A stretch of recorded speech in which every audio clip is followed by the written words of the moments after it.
নতুন এপিসোডে আপনাদের সবাইকে স্বাগত। আমার নাম আসিফ খান, আমি পেশায় একজন বিনিয়োগ বিশেষজ্ঞ। আজকে যে টপিকটা নিয়ে আজকে কথা বলবো আমাদের অতিথির সাথে, সেটা হচ্ছে বাংলাদেশের পুঁজিবাজার বা যেটাকে আমরা ক্যাপিটাল মার্কেট বলে থাকি, সেটার উপরে ডিসকাশন।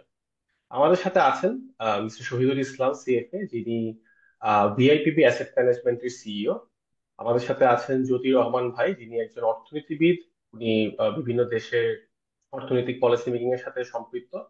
এবং আমাদের সাথে আছেন আসিফ ইকবাল ভাই, যিনি একজন পলিসি এক্সপার্ট এবং একজন অ্যানালিস্ট। আপনাদের সবাইকে স্বাগতম আজকের এই ডিসকাশনে। আমার মনে হয় যে আমরা শুরু করতে পারি।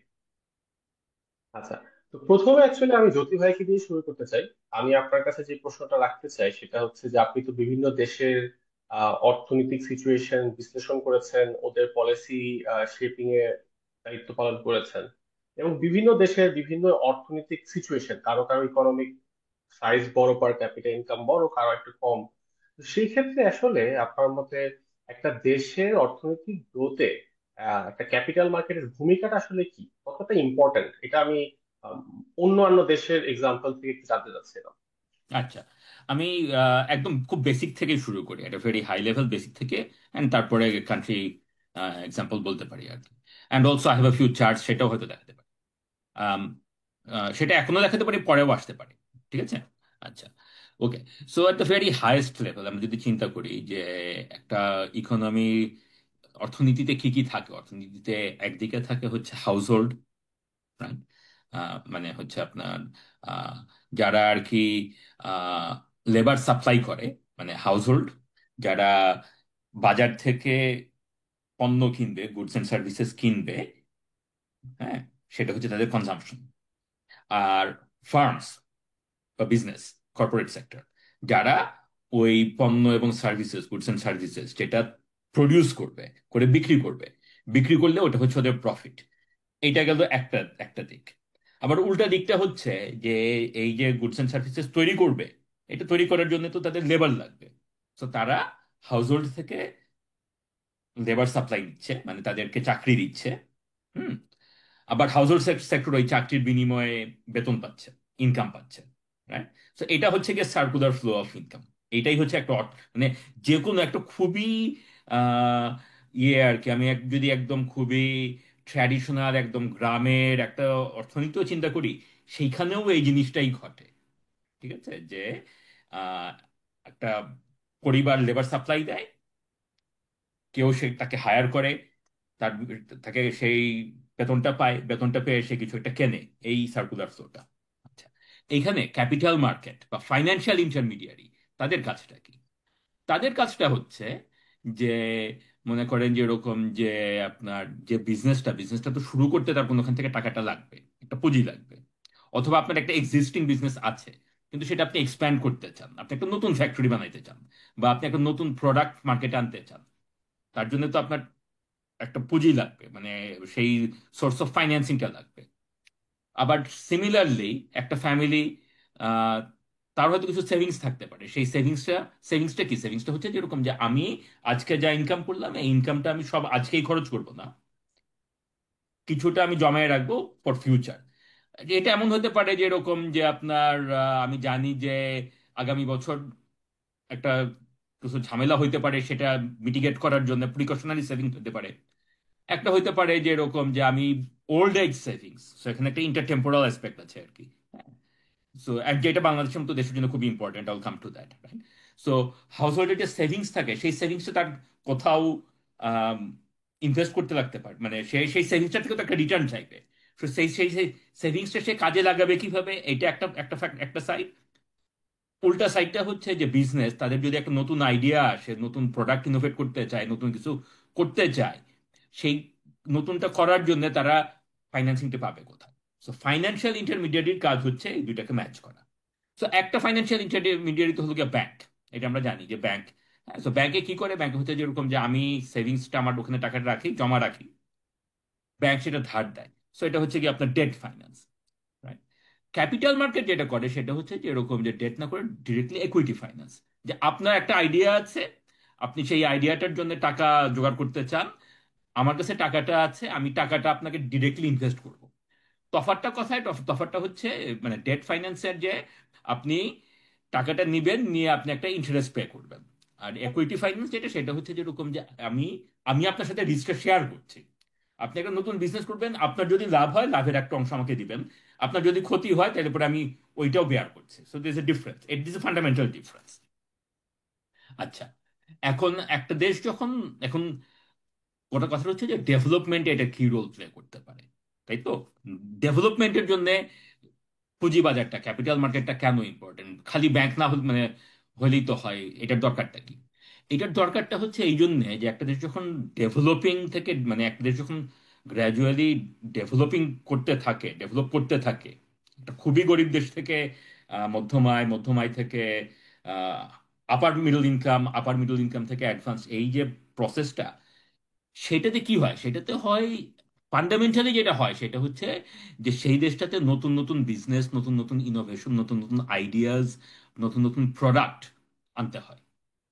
হ্যাঁ, that is the process of development. If you really think about it, fundamentally development is that, যে একটা খুব সিম্পল ইকোনমি থেকে more complicated economy, with more goods, more services, more products, and so on.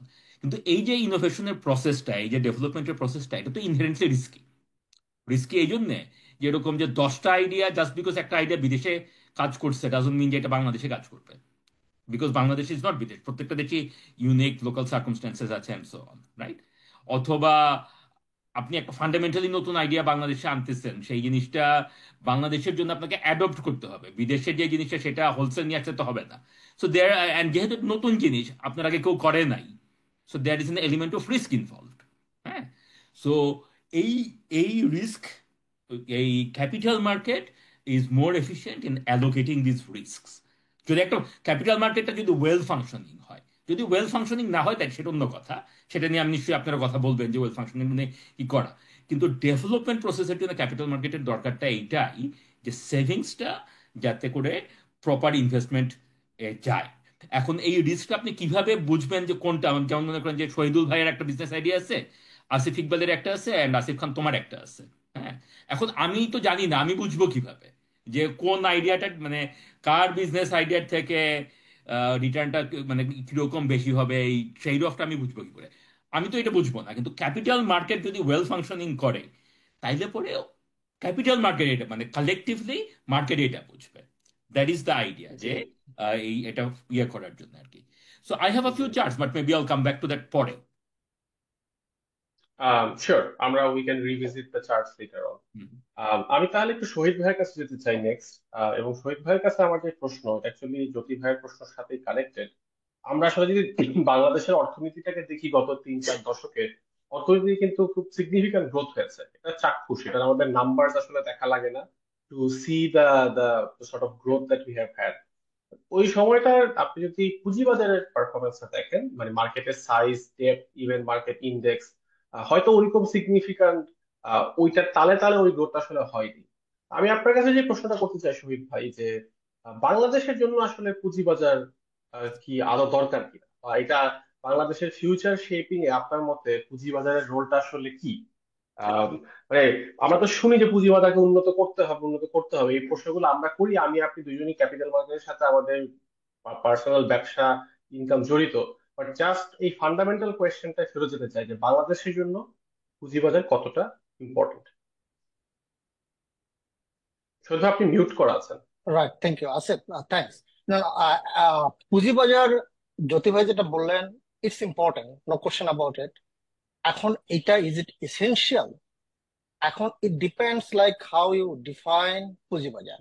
এখন তুমি যদি narrowly define করো, like secondary capital market, stock market, secondary bond market, এইটা it's not essential for an economy to function. It helps, right? It helps to the extent যে তুমি একটা long term government বন্ডে invest করলা, like আমাদের longest maturity government bond 20 years, at absence of a G secondary market, you got to hold it for 20 years. একজন জি equity investor যদি secondary market না থাকে, তাহলে পারপিচুয়ালি এটা হোল্ড করতে হবে। বাই দ্য ওয়ে, পারপিচুয়ালি হোল্ড করতে হবে না কিন্তু। স্টক মার্কেট না থাকলেও যে একটা কোম্পানির শেয়ার ট্রান্সফার করা যাবে না তা না। আরজিএসসি তে গিয়ে ইউ ক্যান রেজিস্টার, লাইক তুমি তুমি একটা কোম্পানির মালিক, ইটস নট লিস্টেড, ওই কোম্পানির শেয়ার তুমি আমার কাছে বিক্রি করতে পারো, even if at absence of the stock market. আমি এটা কিনলাম, জি আরজিএসসি তে তোমার শেয়ারটা আমার নামে ট্রান্সফার হয়ে গেল, রাইট? তোমার সাথে আমি প্রাইস নেগোশিয়েট করলাম। তো এখন সেকেন্ডারি ক্যাপিটাল মার্কেট এই জিনিসটাকে ইজি করে। হ্যাঁ, তুমি জাস্ট লাইক স্টক মার্কেটে গেলা, তুমি বিক্রি করলা, আমি কিনলাম। তো এইটা মানে again like at absence of secondary stock market যদি একদমই না থাকে, তাহলে তোমার 20 ইয়ার গভর্নমেন্ট বন্ডের ইনভেস্টমেন্টটা 20 বছরের জন্য হোল্ড করতে হবে। একটা কর্পোরেট বন্ড একটা কোম্পানি ইস্যু করলো, ব্র্যাক ব্যাংক, সেটা তুমি কিনলা, আমি কিনলাম 5 বছরের জন্য, 5 বছরই হোল্ড করতে হবে এটা। তো সেকেন্ডারি মার্কেট বেসিক্যালি লিকুইডিটিটা প্রোভাইড করে। এর ফলে ইনভেস্টররা, লং টার্ম ইনভেস্টররা লং টার্ম ইনভেস্ট করতে পারে, and if they need liquidity, তারা they can liquidate the investment. এইটাতে হয় কি, যে কোনো ইনভেস্টররা তারা লং টার্ম ইনস্ট্রুমেন্ট ইনভেস্ট করতে পারে। আর লং টার্ম ইনস্ট্রুমেন্টস আর ইম্পর্টেন্ট, কারণ একটা কোম্পানি যখন ইকুইটি ক্যাপিটাল রেজ করে, একটা কোম্পানি তখন basically this is long term capital. Long term bond is a long term capital. এখন এই ধরনের ইনস্ট্রুমেন্ট গুলা ওইভাবে মার্কেট গ্রো করবে না unless you have a secondary market, and that's why you need a secondary market. It is important, but it's definitely not essential, right? Because there are companies যেগুলো share কখনোই privately held companies, যার share কখনোই রদবদল হয় না, but they're perfectly functioning, they're creating economic value. আর তুমি যদি ব্রোডার ক্যাপিটাল মার্কেট দেখো, like private equity, venture capital, of course that's important. যদি ভাই যেটা বললেন যে তোমার new ideas, you want to raise capital from venture capital investors, then private equity তুমি করতে চাও, অ্যান্ড এটাও যদি তুমি ধরো যে part of the capital market, and that's definitely important. But again, it's not as essential as the banking sector. Like তোমার banking না থাকলে economy will not function. Nothing will happen, right? No money transfer, no trading, no তো intermediation, কিছুই হবে না। So of course financial sector এর জন্য most important is the banking sector, and that is almost essential. And capital markets are extremely important, but not essential, of course. বুঝতে পারছি সুদ ভাই। আমি আপনাকে জাস্ট একটা ফলো আপ কোশ্চেন করতে চাই। এটাও ধরেন হচ্ছে জাস্ট একটু আমরা we her brain storming two debate. আমি যদি বলি যে the absence of a good capital market means যে দেশের যে লাখ লাখ হাউস হোল্ড বা ইন্ডিভিজুয়ালস যারা আছে তাদের বিনিয়োগ করার জায়গা সীমিত হয়ে যাচ্ছে, এবং তারা সেই ক্ষেত্রে হয়তো দেখা যেতে পারে রিস্কি কোনো বেট নিল, ক্রিপ্টোকারেন্সির অনেক কিছু স্টার্ট আপে মানুষ আমরা দেখেছি টাকা টাকা ঢেলে ফেলেছে, অনেকগুলা এমএলএম স্কিমে মানুষজন টাকা দিয়ে ফেলেছে। এইগুলা এই ভিউটা নিয়ে আপনার মতামতটা কি, যে এইটা Then যদি ওদের এটা ট্রাস্ট থাকতো? জি। এইটা অফকোর্স সত্য, এটা তোমার সাব অপটিমাল একটা অ্যালোকেশন হবে, মানে optimal allocation of the capital হবে না। যদি তোমার ক্যাপিটাল মার্কেট না থাকে, লং টার্ম ইনভেস্টমেন্ট ভেহিকল না থাকে, তাহলে লোকজন ভ্যাস্ট মেজরিটি অফ দ্য টাকা যাবে হচ্ছে ব্যাংক ডিপোজিটে, রাইট? এবং সেখানে কি হবে, ইন্টারমিডিয়েশন হবে, মানে তাতে বেসিক্যালি ব্যাংকস উইল হ্যাভ, আর ফাইন্যান্সিয়াল ক্যাপিটাল মার্কেট যেটা বেসিক্যালি এখানে you don't have an intermediary, right? Savers ইনভেস্টরদের টাকা ডিরেক্টলি কোম্পানিতে বা গভর্নমেন্টের কাছে যাচ্ছে, and that is good for both the মানে companies, the issuers, and as well as the investors. At absence of that, টাকাটা ব্যাংকে যায়, ব্যাংক ইন্টারমিডিয়েশন করে, ব্যাংকের এখানে একটা কাট থাকে। আর তুমি যেটা বললে একটা বড় অংশ যায় স্পেকুলেটিভ, অনেক লাইক ক্রিপ্টোকারেন্সি বা এই ধরনের বিভিন্ন ধরনের যে ধরনের স্কিম আছে, basically a lot of criminal schemes all over the world, right? Shady schemes, সেগুলোতে টাকা যায়। আরো সাব অপটিমাল যেটা হয়, মানুষ যেটা মনে করে যে just like low yielding asset like real estate, হ্যাঁ, এগুলোতে ইনভেস্ট করে। তো মানুষের অপটিমাম যে ইনভেস্টমেন্ট যেটা, সেটার জন্য you need a capital market, right? Because those who have like money to invest for long term, those who understand, like যারা একটা দেশের কোম্পানিতে গ্রোয়িং একটা বিজনেসের ওনার হতে চায়, it's extremely difficult. মানে তুমি তো, for everybody it's not possible to like set up a company and become the owner of a business. But when you have a capital market, then you become a owner of a business, right? Part owner of a business, right? And of course, like তুমি at absence of the capital market, you can lend money to the government. তুমি সঞ্চয়পত্রের মাধ্যমে টাকা দিতে পারো। But the problem is that এইটা capital মার্কেটে absence, এটা গভর্নমেন্টের জন্য ইনএফিশিয়েন্ট। গভর্নমেন্ট একটা ইলিকুইড ইনস্ট্রুমেন্টের মাধ্যমে যদি বড় করে, তাহলে একটা লিকুইডিটি প্রিমিয়াম দিতে হয়, গভর্নমেন্টের বড়োইং কস্ট বেড়ে যাচ্ছে। এন্ড তুমি এজ এন ইনভেস্টর 20 ইয়ার গভর্নমেন্ট বন্ড ইনভেস্ট করলা, and if you know that you can liquidate the investment whenever you need it, then তুমি এক লং টার্ম ইনভেস্টমেন্ট করতে পারলা, রাইট?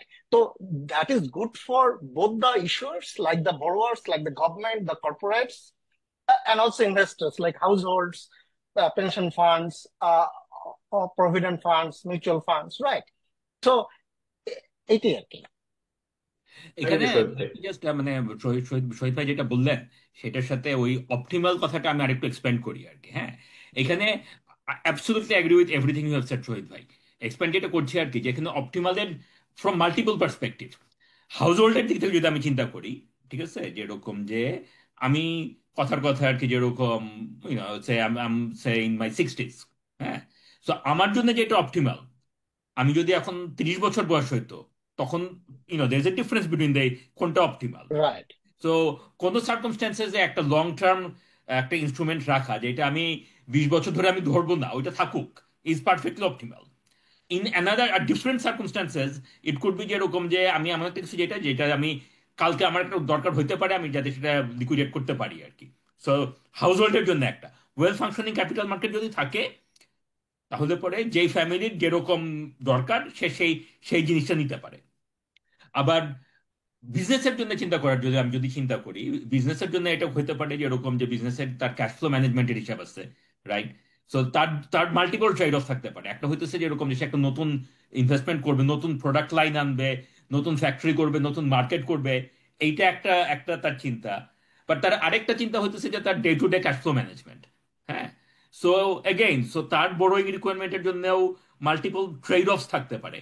একটা ওয়েল ফাংশনিং ক্যাপিটাল মার্কেট তাকে ওইটা অপটিমাইজ করতে পারে। সে হয়তো কোনো কিছু ব্যাংকের থেকে লোন নিতে পারে, কিন্তু অন্য কোনো কাজের জন্য সে একুইটি রেজ করতে পারে। ঠিক রাইট, বা বন্ড একইভাবে, ইস্যু করতে পারে। হ্যাঁ, করতে পারে। আবার আমি যদি পুরো দেশের দিকে চিন্তা করি, ম্যাক্রো ইকোনমি দিয়ে চিন্তা করি, ম্যাক্রো ইকোনমির এখানে আমার অপটিমাল মানে কি? অপটিমাল মানে হচ্ছে যে যে সেভিংস যেটা আছে, household savings, national saving যেটা, that should go to those sectors যেটাতে ইকোনমিক গ্রোথ বেশি হবে।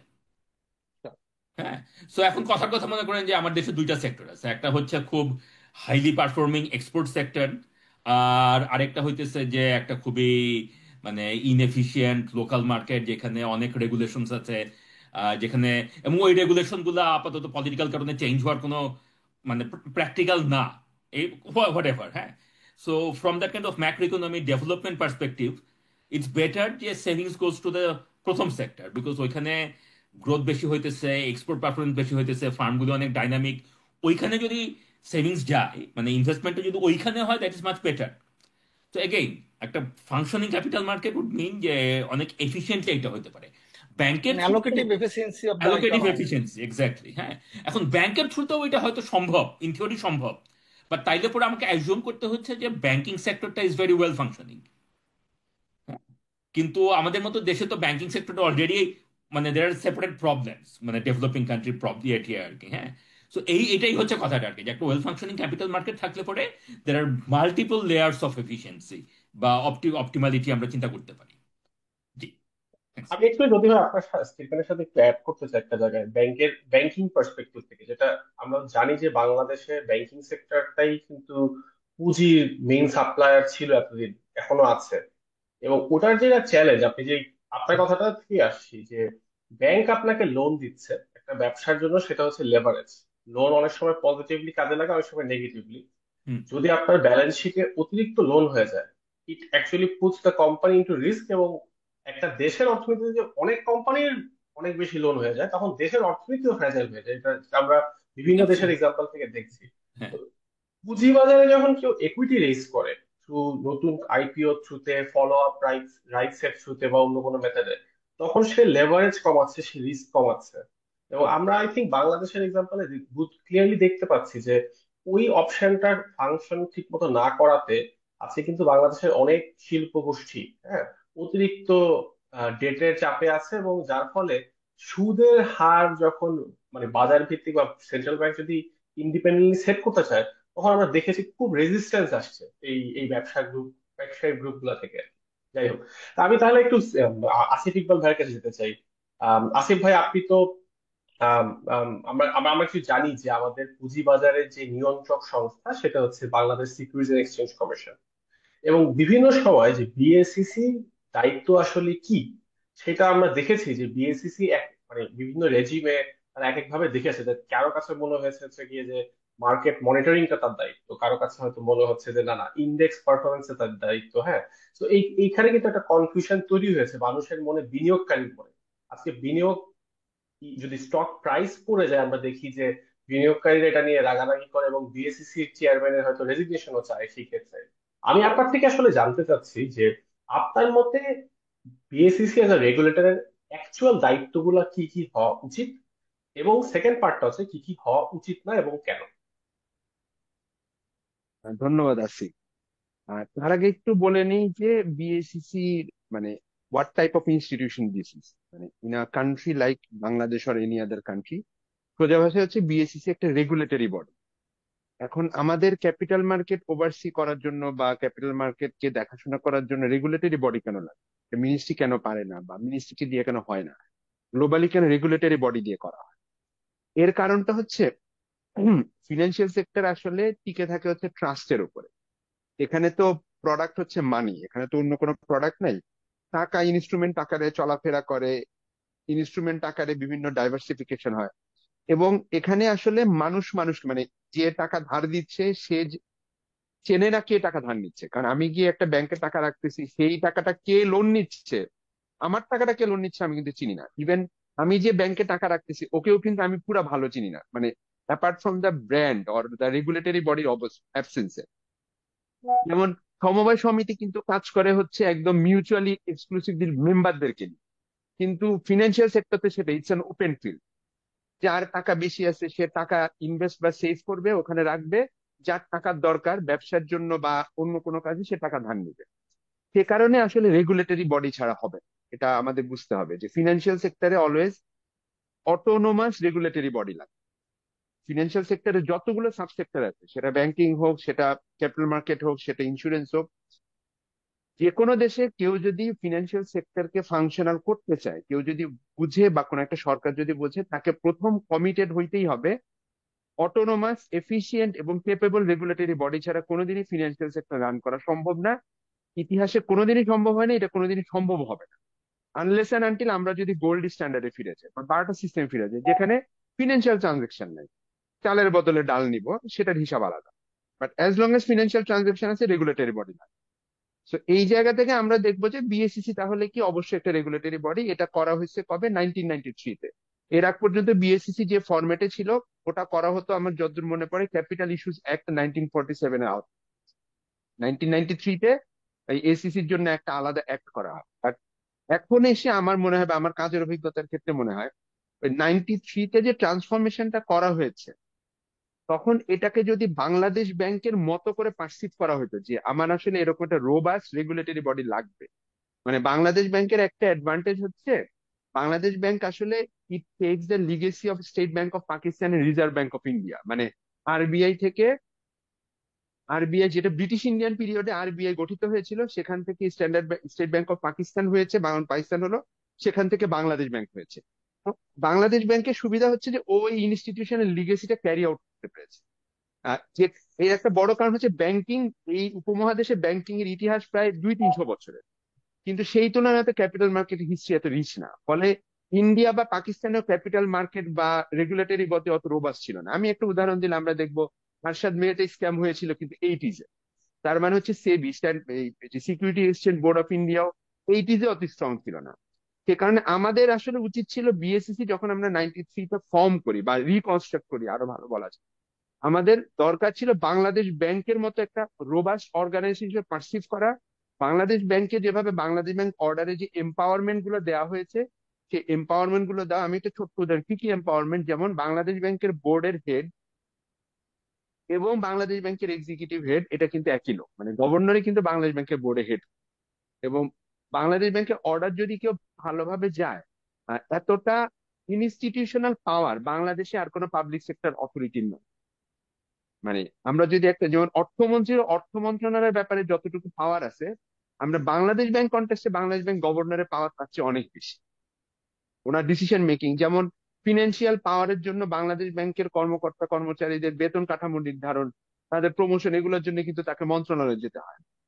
কিন্তু বিএসইসি যদি ওর লোক বাড়াইতে চায়, মানে ওর ধরা যাক স্যাংশন পোস্ট আছে 100, এখন ওর মার্কেট সার্ভেলেন্সের জন্য 200 করা লাগবে, ওকে যাইতে হবে, অনেক ক্ষেত্রে জনপ্রশাসন থেকে অ্যাপ্রুভাল নেওয়ার প্রয়োজন হইতে পারে।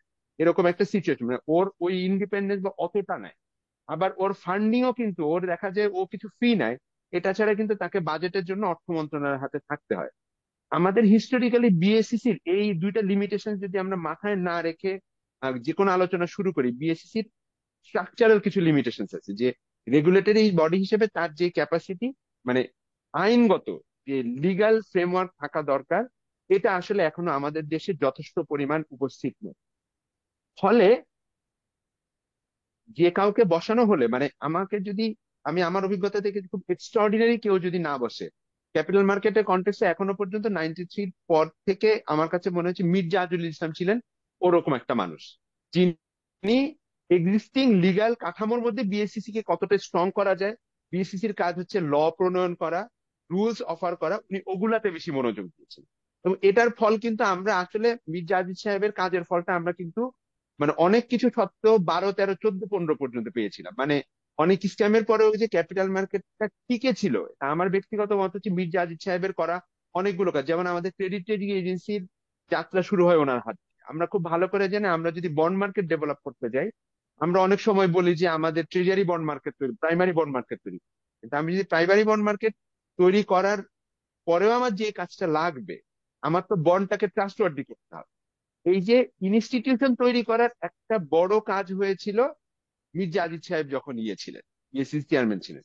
বাট ওই যে লিগাল কাঠামোর অভাব, এবং লিগাল কাঠামো অভাব থাকার ফলে হয় কি, পলিটিক্যাল গভর্নমেন্ট খুব দ্রুত এসিসি তে ইন্টারভিন করে ফেলে, যেটা আসলে 2009 থেকে আমরা দেখেছি। এই যে যেহেতু লিগাল কাঠামোর অভাবটা অনেক বেশি ছিল, বাংলাদেশ ব্যাংকের যেমন বাংলাদেশ ব্যাংকে কিন্তু আপনারা দেখলে দেখবেন যে 15-16 আগ পর্যন্ত কিন্তু পলিটিক্যাল গভর্নমেন্ট ইন্টারভেনশনটা অত তীব্র ছিল না। যেমন আমি যদি 2009 থেকে 2016 পর্যন্ত বাংলাদেশ ব্যাংকের ডিসিশন গুলাকে আপনি অ্যানালাইজ করেন, আপনি দেখবেন অনেকগুলো সুপারভিশন বা স্ট্রাকচার বা মনিটারি অথরিটির যে ভুলগুলো, এগুলো তৎকালীন গভর্নরদের দ্বারাই হয়েছে। এরপরে গিয়ে যখন আমাদের আনইলেক্টেড গভর্নমেন্ট, তারা সর্বশক্তি দিয়ে ঢুকে পড়েছে। কিন্তু উল্টা ঘটনা ঘটছে বিএসসিসি তে। নয় আওয়ামী লীগ ক্ষমতায় নেওয়ার পরপরই তার পলিটিক্যাল সিন্ডিকেট, তার বিজনেস সিন্ডিকেট মিলে এটাকে একটা খাওয়া দাওয়ার ক্ষেত্র হিসেবে পার্সিভ করে ফেলছে। এর বেসিক কারণটাই হচ্ছে লিগ্যাল স্ট্রাকচারের অভাব। ফলে পলিটিক্যাল গভর্নমেন্টের ঢোকার রাস্তাটা অনেক সহজ। আমরা যদি আসলে বিএসসিসি কে স্ট্রং করতে চাই, 1 নাম্বার আমাকে এটাকে লিগালি আরো স্ট্রং ইনস্টিটিউশন বানাইতে হবে। ওর যে চিফ, ওর স্ট্যাচিউর বাড়াইতে হবে, ওর ম্যান পাওয়ার অ্যাপয়েন্ট করার ক্ষমতা আরো দ্রুততর করতে হবে। ও যাতে, যেমন একটা দিক থেকে হিসাব করলে বিএসসিসি এর কমপ্লেক্সিটি বাংলাদেশ ব্যাংকের চেয়ে বেশি। আমি কেন উদাহরণ দিই, বিএসসিসি যে লেনদেন গুলা করে, ধরো ব্যাংকিং লেনদেনের জন্য যে রোবাস্ট ফ্রেমওয়ার্ক তৈরি হয়েছে, এখনো তো ক্যাপিটাল মার্কেটের লেনদেনের জন্য আমার সেই রোবাস্ট ফ্রেমওয়ার্ক তৈরি হয় না। আমি যদি পেমেন্ট সিস্টেমের সাথে, ব্যাংকিং সিস্টেমে পেমেন্ট সিস্টেমের সাথে ক্যাপিটাল মার্কেটের সেটেলমেন্ট সিস্টেমের তুলনা করি, ব্যাংকিং এর পেমেন্ট সিস্টেমের জন্য অটোমেটেড ক্লিয়ারিং হাউস আছে, ন্যাশনাল পেমেন্ট সুইচ আছে, মানে ইন্টারনেট ফান্ড ট্রান্সফার থেকে শুরু করে চেক ক্লিয়ারিং এ সব অটোমেটেড। কিন্তু আমরা এখনো পর্যন্ত, আমি ঘরে বসে কিন্তু শেয়ার ট্রেডিং করাটা এত সহজ। মানে আমি অ্যাজ এন ইনভেস্টর, আমি যদি আজকে ইনভেস্টর হিসেবে চিন্তা করি, আমি খুব সিকিউর এবং খুব স্মুথলি ঘরে বসে যে আমি শেয়ার ট্রেডিং করব, এবং যেখানে আমি টাকাটাও পে করব ঘরে থেকে, আমার ডিভিডেন্ড চলে আসবে বাসায়, এই ইকোসিস্টেমই আমরা এখনো তৈরি করতে পারি। এটারও মূল কারণটা হচ্ছে যে বিএসসিসির সক্ষমতার যে লিগাল ব্যারিয়ার গুলা রাখা আছে। এই লিগাল ব্যারিয়ারের কারণে যেটা বিএসসিসি, আপনি আপনি আপনি এবং শহীদ ভাই প্রায় দেখবেন যে ওদের ম্যান পাওয়ার অ্যাপয়েন্টমেন্টে ওদের প্রচুর সময় চলে যায়। ফলে ওর যে একটা নিজস্ব হিউম্যান রিসোর্স ডিপার্টমেন্ট, নিজস্ব আইটি ডিপার্টমেন্ট, নিজস্ব সার্ভেলেন্স ডিপার্টমেন্ট, এটা ওর স্ট্রংলি গড়ে তোলা আসলে কখনোই সম্ভব হয় নাই। এইটা গেল একটা। সেকেন্ড, যেটা আমাদের যে গভর্নেন্সের সমস্যা, মানে মির্জা আজিজ সাহেবের সময় তো ওই যে, ওটা আসলে আমি থ্যাঙ্কস দিব তখনকার পলিটিক্যাল গভর্নমেন্টও আসলে একটা জায়গাতে কমিটেড ছিল, সেটা হচ্ছে ফিনান্সিয়াল সেক্টরকে পলিউট না করা। যেমন বিএনপির ওই সময় কিন্তু কোনো ব্যাংকের লাইসেন্স হয় না, অ্যাবসলিউটলি। হোয়াট এভার প্রেশার, আমি নিজে দায়িত্ব নিয়ে বলছি, প্রচুর মন্ত্রীর পক্ষ থেকে প্রেশার ছিল, কিন্তু অন্তত প্রধানমন্ত্রীও এখানে ইন্টারভিন করেন নাই, গভর্নরও স্ট্রেংথটা রাখছেন। এবং মির্জা আজিজ সাহেব বা তখনকার যে অর্থমন্ত্রী সাইফুর রহমান সাহেব, ওনাদের কম্বাইন্ড এফোর্টে ওটা রয়ে গেছে। কিন্তু 2009 এর পর থেকে একে লিগ্যাল দুর্বলতা আছে, একটা স্ট্রাকচারাল মানে লিমিটেশন যেটা আমরা বলি। তারপরে যখন গভর্নেন্সের প্রবলেমটা ঢুকে পড়লো, এসিসি আসলে একটা ভয়ঙ্কর ঘূর্ণাবর্তে পড়ে গেছে। যেমন আমার মনে আছে আসিফ একবার দেখাইছিল যে বাংলাদেশি ইনভেস্টমেন্টের লঙ্গার টার্ম রিটার্ন হিসাব করলে ক্যাপিটাল মার্কেটে রিটার্ন আসলে সবচেয়ে কম। মানে আমি যদি 10 বছরের টেনরে দেখি, গোল্ড, রিয়েল এস্টেট এগুলোর সাথে তুলনা করি, এটার কারণটাই হচ্ছে মার্কেট এফিসিয়েন্ট দূরের কথা, মার্কেটটা আসলে এখনো পর্যন্ত ফাংশনালি না। এটা ফান্ডামেন্টালি হচ্ছে এসিসির ওই স্ট্রাকচারাল লিমিটেশনস এবং গভর্নেন্স প্রবলেমের কারণে ও তো সাফিসিয়েন্ট লিগাল ফ্রেমওয়ার্ক তৈরি করতে পারে না। অনেক ক্ষেত্রে বাংলাদেশ ব্যাংকের দেখা যাবে যে অনেক রুলস বাংলাদেশ ব্যাংক ইস্যু করতে পারে তার বোর্ডের অ্যাপ্রুভাল নিয়ে বা গভর্নরের পাওয়ার আছে, কিন্তু বিএসসিসি কে দেখা যাবে যে অনেক ক্ষেত্রে যাওয়া লাগতেছে হচ্ছে অর্থ মন্ত্রণালয়। এগুলো হচ্ছে একদম যেগুলো কমন প্রবলেম, মানে যেটা আসলে ঠিক না করলে আমি কোনো গভর্নমেন্টই কোনোদিনই ক্যাপিটাল মার্কেট নিয়ে কিছু করতে পারবো না। এবার আমরা আসি খুব রিসেন্ট পাস্টে বিএসসিসি রিলেটেড কি কি প্রবলেম হচ্ছে।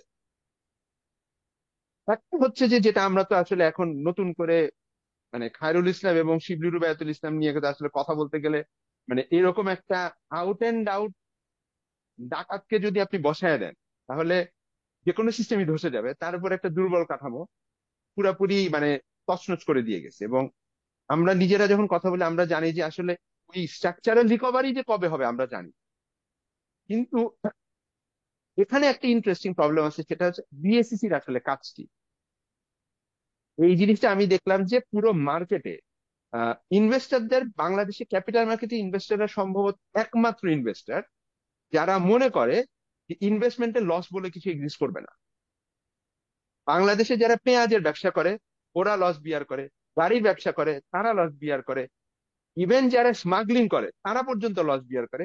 একমাত্র বাংলাদেশি ক্যাপিটাল মার্কেটে যারা ইনভেস্ট করবে তারা কোনো লস বিয়ার করতে ইন্টারেস্টেড। আচ্ছা, আপনি যদি লস বিয়ার করতে ইন্টারেস্টেড নাই হন, আপনি লস মিনিমাইজ করতে চান, আপনি স্ট্রাকচার যে ইনভেস্টমেন্ট প্রোডাক্ট আমাদের এখন মোটামুটি অল্প হইলেও তৈরি হয়েছে, স্ট্রাকচার ইনভেস্টমেন্ট যে প্রোডাক্ট গুলো আছে ওপেন ইন মিউচুয়াল ফান্ডের মাধ্যমে, আপনি সেখানে যাবেন। সে যাবে হচ্ছে পিওর রিস্কি ইকুইটিতে, ওখানে গিয়ে আমার ইনভেস্টর ক্লেম করবে আমি লস করবো।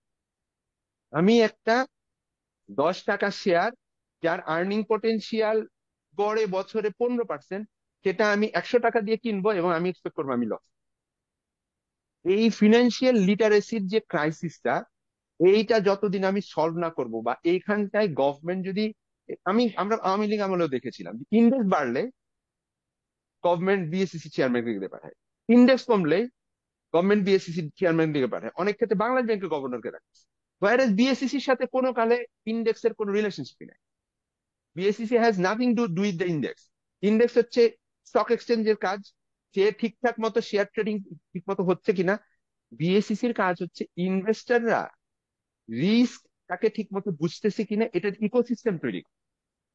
ক্যাপিটাল মার্কেটে যে ইন্টারমিডিয়েট ব্রোকারেজ হাউস, সে সময় মতো সে ইনভেস্টরের শেয়ারটা, ইনভেস্টর যদি বলে যে 160 টাকায় কেন, সে আসলে 160 টাকায় কিনতেছে কিনা, নাকি 160 টাকায় না কিনে ওই ইনভেস্টরকে 109 টাকায় ধরায় দিচ্ছে, এইটাকে সার্ভেলেন্স করার একটা সিস্টেম তৈরি করাটা হচ্ছে বিএসসির। কারণ আমরা এই কমপ্লেন ইনভেস্টর থেকে পাই যে আমি ট্রেডারকে বলছিলাম হ্যাঁ হ্যাঁ 107 টাকায়, ঠিক আছে, ও আমার 110 টাকায় ধরায় দিচ্ছে।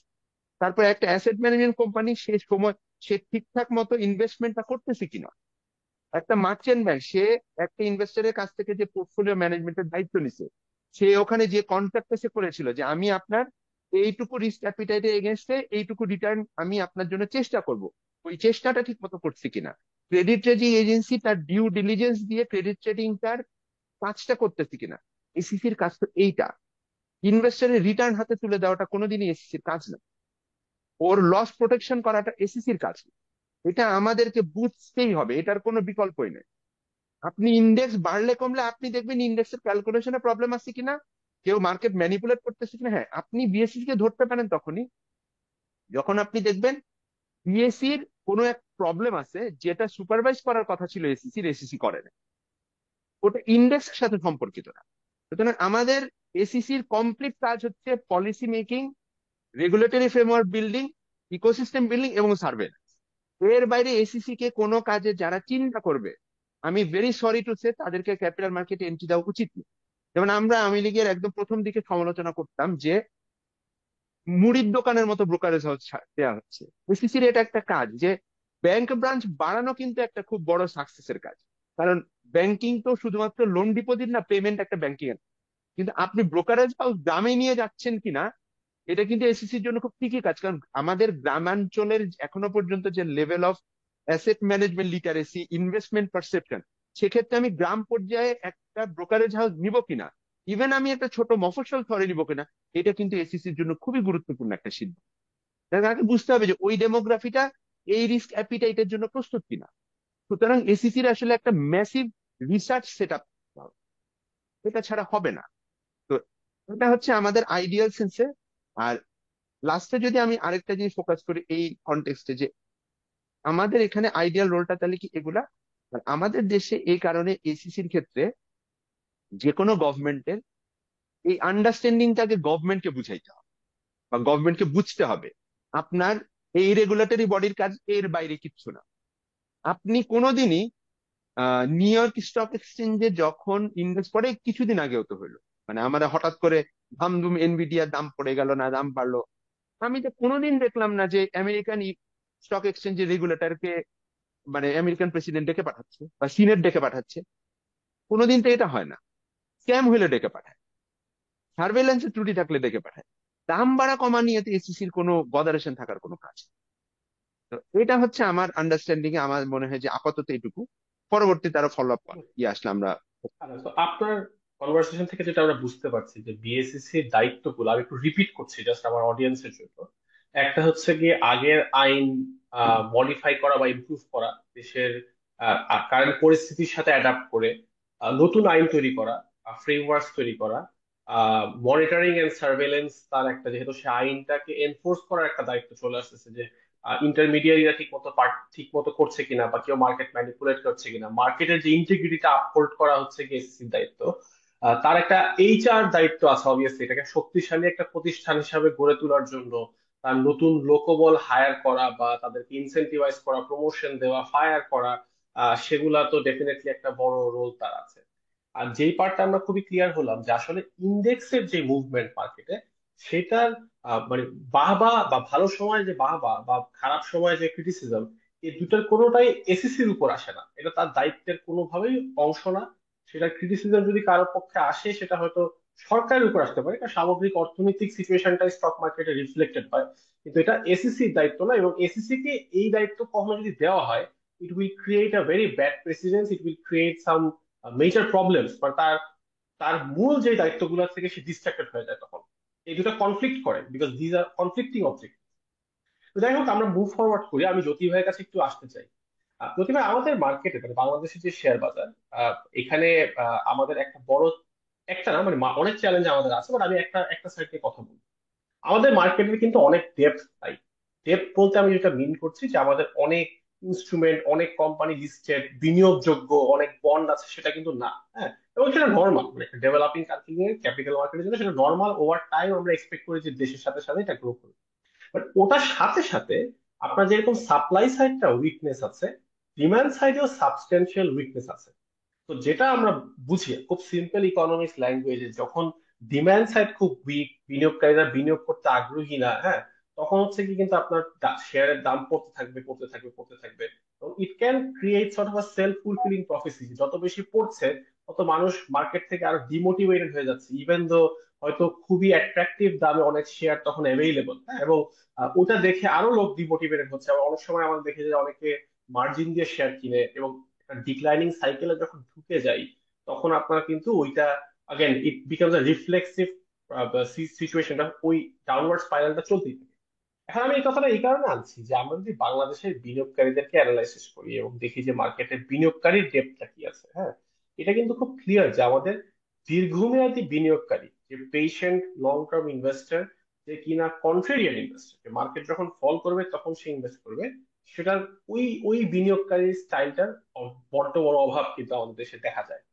অন্যান্য দেশের আমি যখন স্টাডি করে দেখি যে এই জায়গাটা, এই গ্যাপটা ফুলফিল করে through variety of different structure. একটা হচ্ছে পেনশন ফান্ড, তাদের যে সরকারি পেনশন ফান্ড আছে, সুপার অ্যানুয়েশন আছে, সে তারা একটা রোল প্লে করে। সেখানে অনেক সময় ইন্স্যুরেন্স কোম্পানির একটা রোল প্লে করে, এখানে হচ্ছে মিউচুয়াল ফান্ড একটা রোল প্লে করে।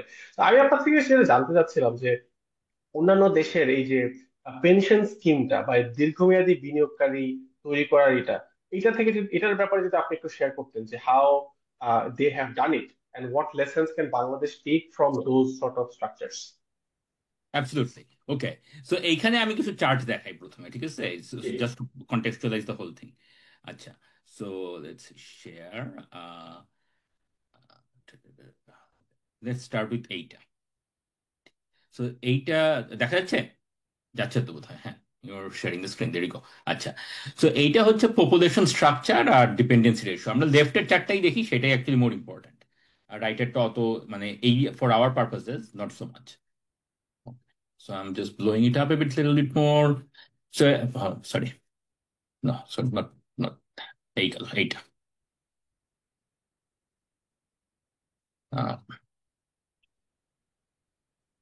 যদি আপনি এটা ফুল স্ক্রিন করা গেলে মনে হয় ভালো হতো। ফুল স্ক্রিন করলে ঠিক আছে, দেয়ার উই গো। হ্যাঁ, লেফট হ্যান্ডেরটাতে আমরা ফোকাস করি, ঠিক আছে। এটা হচ্ছে কি, এটা আমি জি। দেখাচ্ছি যে পপুলেশনের structure, total পপুলেশনের,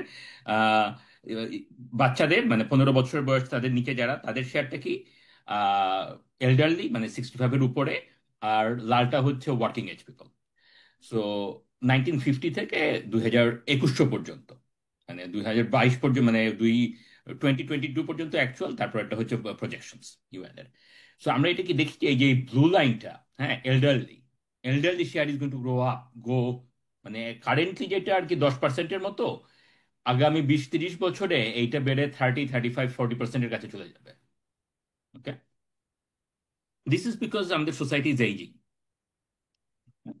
so when the society is ageing, basically মানে একটা ট্র্যাডিশনাল ফ্যামিলির লাইফ সাইকেলটা কি, লাইফ সাইকেলটা হচ্ছে যে ইয়াং এর বয়সে আমরা পড়াশোনা করি, আমরা একটা স্কিলস শিখি, ওয়ার্কিং এজে আমরা কাজ করি, বুড়া বয়সে আমরা মানে ওই কাজের থেকে আমাদেরকে সেভ করতে হবে যাতে করে সেটা দিয়ে আমরা রিটায়ারমেন্ট ইয়ে করতে পারি, রাইট?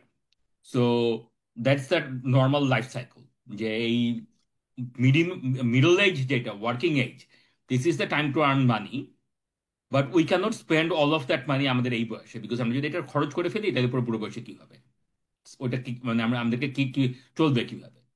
Okay? আম, এখন আমাদের যখন লাইফ এক্সপেক্টেন্সি ছিল 49 ইয়ার্স অফ এজ, দেশ স্বাধীন হওয়ার সময়, তখন this was not such a big problem, যে কাজ শেষ করতে করতে রিটায়ার করার আগেই আমরা থাকবো না। বাট এখন তো আর তা না। হুম, মানে আমাদের লাইফ এক্সপেক্টেন্সি বহু বছর আগেই 70 ক্রস করে গেছে। So this is the context আর কি, যেরকম যে কেন লং টার্ম ইনভেস্টমেন্টটা দরকার। লং টার্ম ইনভেস্টমেন্টটা দরকার এই জন্যেই যে আমার টাকাটা সেভ করতে হবে, এবং সেই টাকাটা এমন কোথাও রাখতে হবে যে টাকাটা আমি 65 বছর বয়সে, 60 বছর বয়সে যখন আমি রিটায়ার করব, তখন সেটা দিয়ে আমি চলতে পারি। ওকে, সো এটা গেল একটা কনটেক্সট। এখন আই ওয়াজ কোয়াইট স্ট্রাক, মানে এই চার্টটা আসলে আসিফ খান আগেও দেখিয়েছে, আমি ভুলে গেছিলাম এই চার্টটার কথা। সেটা হচ্ছে কি যে আমাদের দেশে গত 10 বছরে stock market return is bin lower than real estate and other investments, which is very surprising. মানে নট মানে সারপ্রাইজিং মানে কি, মানে ইটস কোয়াইট শকিং অ্যাকচুয়ালি। তার কারণটা কি, তার কারণটা হচ্ছে যে stock return should be higher than bond return. Bond হচ্ছে রিস্ক ফ্রি, মানে ইয়ে আর কি। আমি যদি মনে করেন যে মানে আমি যদি ইয়ে কিনি, কথার কথা মানে আমি যদি ব্যাংকে রাখি, ব্যাংক হচ্ছে সব থেকে কম রিস্কি, রাইট? যেরকম যে আমি টাকাটা রাখলাম, আমি একটা ইন্টারেস্ট পাবো, রাইট? তার থেকে পরেরটা হবে যেরকম যে আমি যদি ডাইরেক্টলি বন্ড কিনে ইয়ে করি আর কি, ধার দিই। Stock should be more risky and therefore return should be higher. কারণ কি, কারণ হচ্ছে যে আমি তো মানে শহীদুল ভাই যেভাবে বললেন আর কি, যেরকম যে আমি যদি একটা বিজনেসের স্টক কিনি, আমি তোর পার্শিয়াল ওনার হইলাম। ওই বিজনেসটা প্রফিট করবে কি লস করবে, সেটা তো রিস্কি ব্যাপার। প্রফিট করলে পরে আমি বেশি জি। পাবো, লস করলে পরে কম পাবো। এই জন্যই তো, হ্যাঁ। হ্যাঁ। সো স্টক মার্কেটে রিস্কটা তো কম্পেনসেট করতে হবে। So over the longer term যদি স্টক মার্কেট মানে ক্যাপিটাল মার্কেটে যদি ওয়েল ফাংশনিং হয়, তাহলে পরে ওই রিস্ক রিটার্ন ট্রেড অফটা হিসাব করে ও মার্কেটটা চ্যানেল করবে কোথায়, মোর প্রোডাক্টিভ অ্যাসেটে, অ্যালোকেটিভ এফিসিয়েন্সি হবে। সো আমার রিটার্নটাও শুড বি হায়ার। কোনো পার্টিকুলার স্টকে হয়তো আমি মার খাবো, কিন্তু overall my return should be higher. আমাদের দেশে কিন্তু সেটা হচ্ছে না, মানে দিস ফ্যাক্ট দ্যাট যেটা হচ্ছে না is very concerning, both from আমি মানে আমি একটা individual family and household perspective, but also from the business perspective as well as from the macro perspective. আচ্ছা, এখন আরেকটা চার্ট দেখাই, সেটা হচ্ছে যে এরকম যে আমাদের দেশে মানে compare to other countries, Bangladesh is not a low savings country. So this is actually something আমরা হয়তো অনেকে অ্যাপ্রিসিয়েট, মানে this is not very well appreciated. So that's why I wanted to show this chart. মানে একটা problem হতে পারে যে এরকম যে আমাদের সেভিংস নাই, কিন্তু this is not the problem.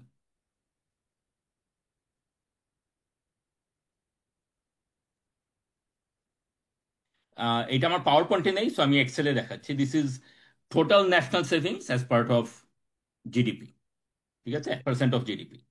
So Bangladesh হচ্ছে লাল, পাকিস্তান হচ্ছে সবুজ, শ্রীলঙ্কা হচ্ছে ইয়েলো। অ্যান্ড আমি জি। এখানে 2012 থেকে 2021 দেখাচ্ছি। ডেলিবারেটলি দেখাচ্ছি, তার কারণ হচ্ছে যে 2021-এর পরে তো Sri Lanka, Pakistan, they had their crisis, and বাংলাদেশের its difficulties. I wanted to avoid those things. তার আগের ডাটাটা সেই জন্য দেখাচ্ছি যে বাংলাদেশের national savings is actually pretty high, 30% of GDP. তার মানে হচ্ছে বেসিক্যালি যেরকম যে household in aggregate people আর সেভিং। যেটা একদম প্রথমেই আসিফ খান আপনি শুরুতে বললেন যে এরকম যে আমাদের তো গত 30-40 বছরে আসলে তো ডেভেলপমেন্ট হয়েছে।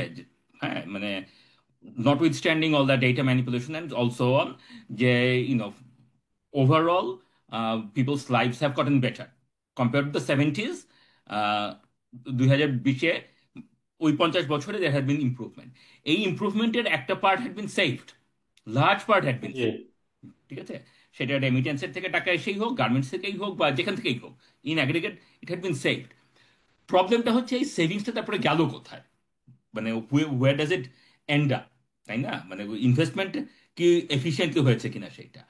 একদিক থেকে আমি বলতে পারি যে মানে যে স্টক মার্কেটের রিটার্ন যদি লোয়ার দেন অন্য যে কোনো রিটার্ন হয়, তাহলে পরে ফ্রম ওইটার থেকেই আমরা মানে ইনফার করতে পারি যে আসলে ইনভেস্টমেন্টটা ভালো মতো হয়নি। সো এখন প্রশ্নটা হচ্ছে যে এরকম যে এই মুহূর্তে যেহেতু আহ, মানে stock because of various factor, যেটা আসিফ ইকবাল বললেন, অ্যান্ড মেবি শহীদুল ভাই can elaborate and more and so on, এই মুহূর্তে যদি স্টক মার্কেট রিটার্ন আরো লো হয়, মানে ইন্ডেক্স যদি ফলিং হয়, মানুষ হয়তো ওখানে ইনভেস্ট করতে চাইবে না from that kind of short term perspective. কিন্তু লঙ্গার টার্ম পার্সপেক্টিভে আমরা যদি কোনোভাবে ইনস্টিটিউশনালি চিন্তা করতে পারি, যেটা আর কি আসিফের প্রশ্নটা, সেইখানে পেনশন ফান্ডস বা এরা কি রোল প্লে করতে পারে কিনা? অবশ্যই পারে। What happened in many countries, so Australia is a developed country example, but Singapore had also done it, Chile had done it. যারা আর কি যখন করেছিল সিঙ্গাপুর অ্যান্ড চিলি, তারা যখন করেছিল they were not developed countries, বাংলাদেশের থেকে মোর ডেভেলপ, কিন্তু definitely not totally developed country. তখনও তারা এমার্জিং মার্কেট বা ডেভেলপিং কান্ট্রিজ ছিল। They had anticipated যে okay we would be having a growing elderly population, so তাদের তাদের সেভিংসটা সামহাউ একটা এফিশিয়েন্ট ওয়েতে চ্যানেল করতে হবে, যাতে করে তারা বয়স বৃদ্ধ বয়সে সেভিংসটার থেকে একটা রিটার্ন পায়। So they set up these national pension schemes বা পেনশন ফান্ডস বা সুপারঅ্যানুয়েশন ফান্ডস।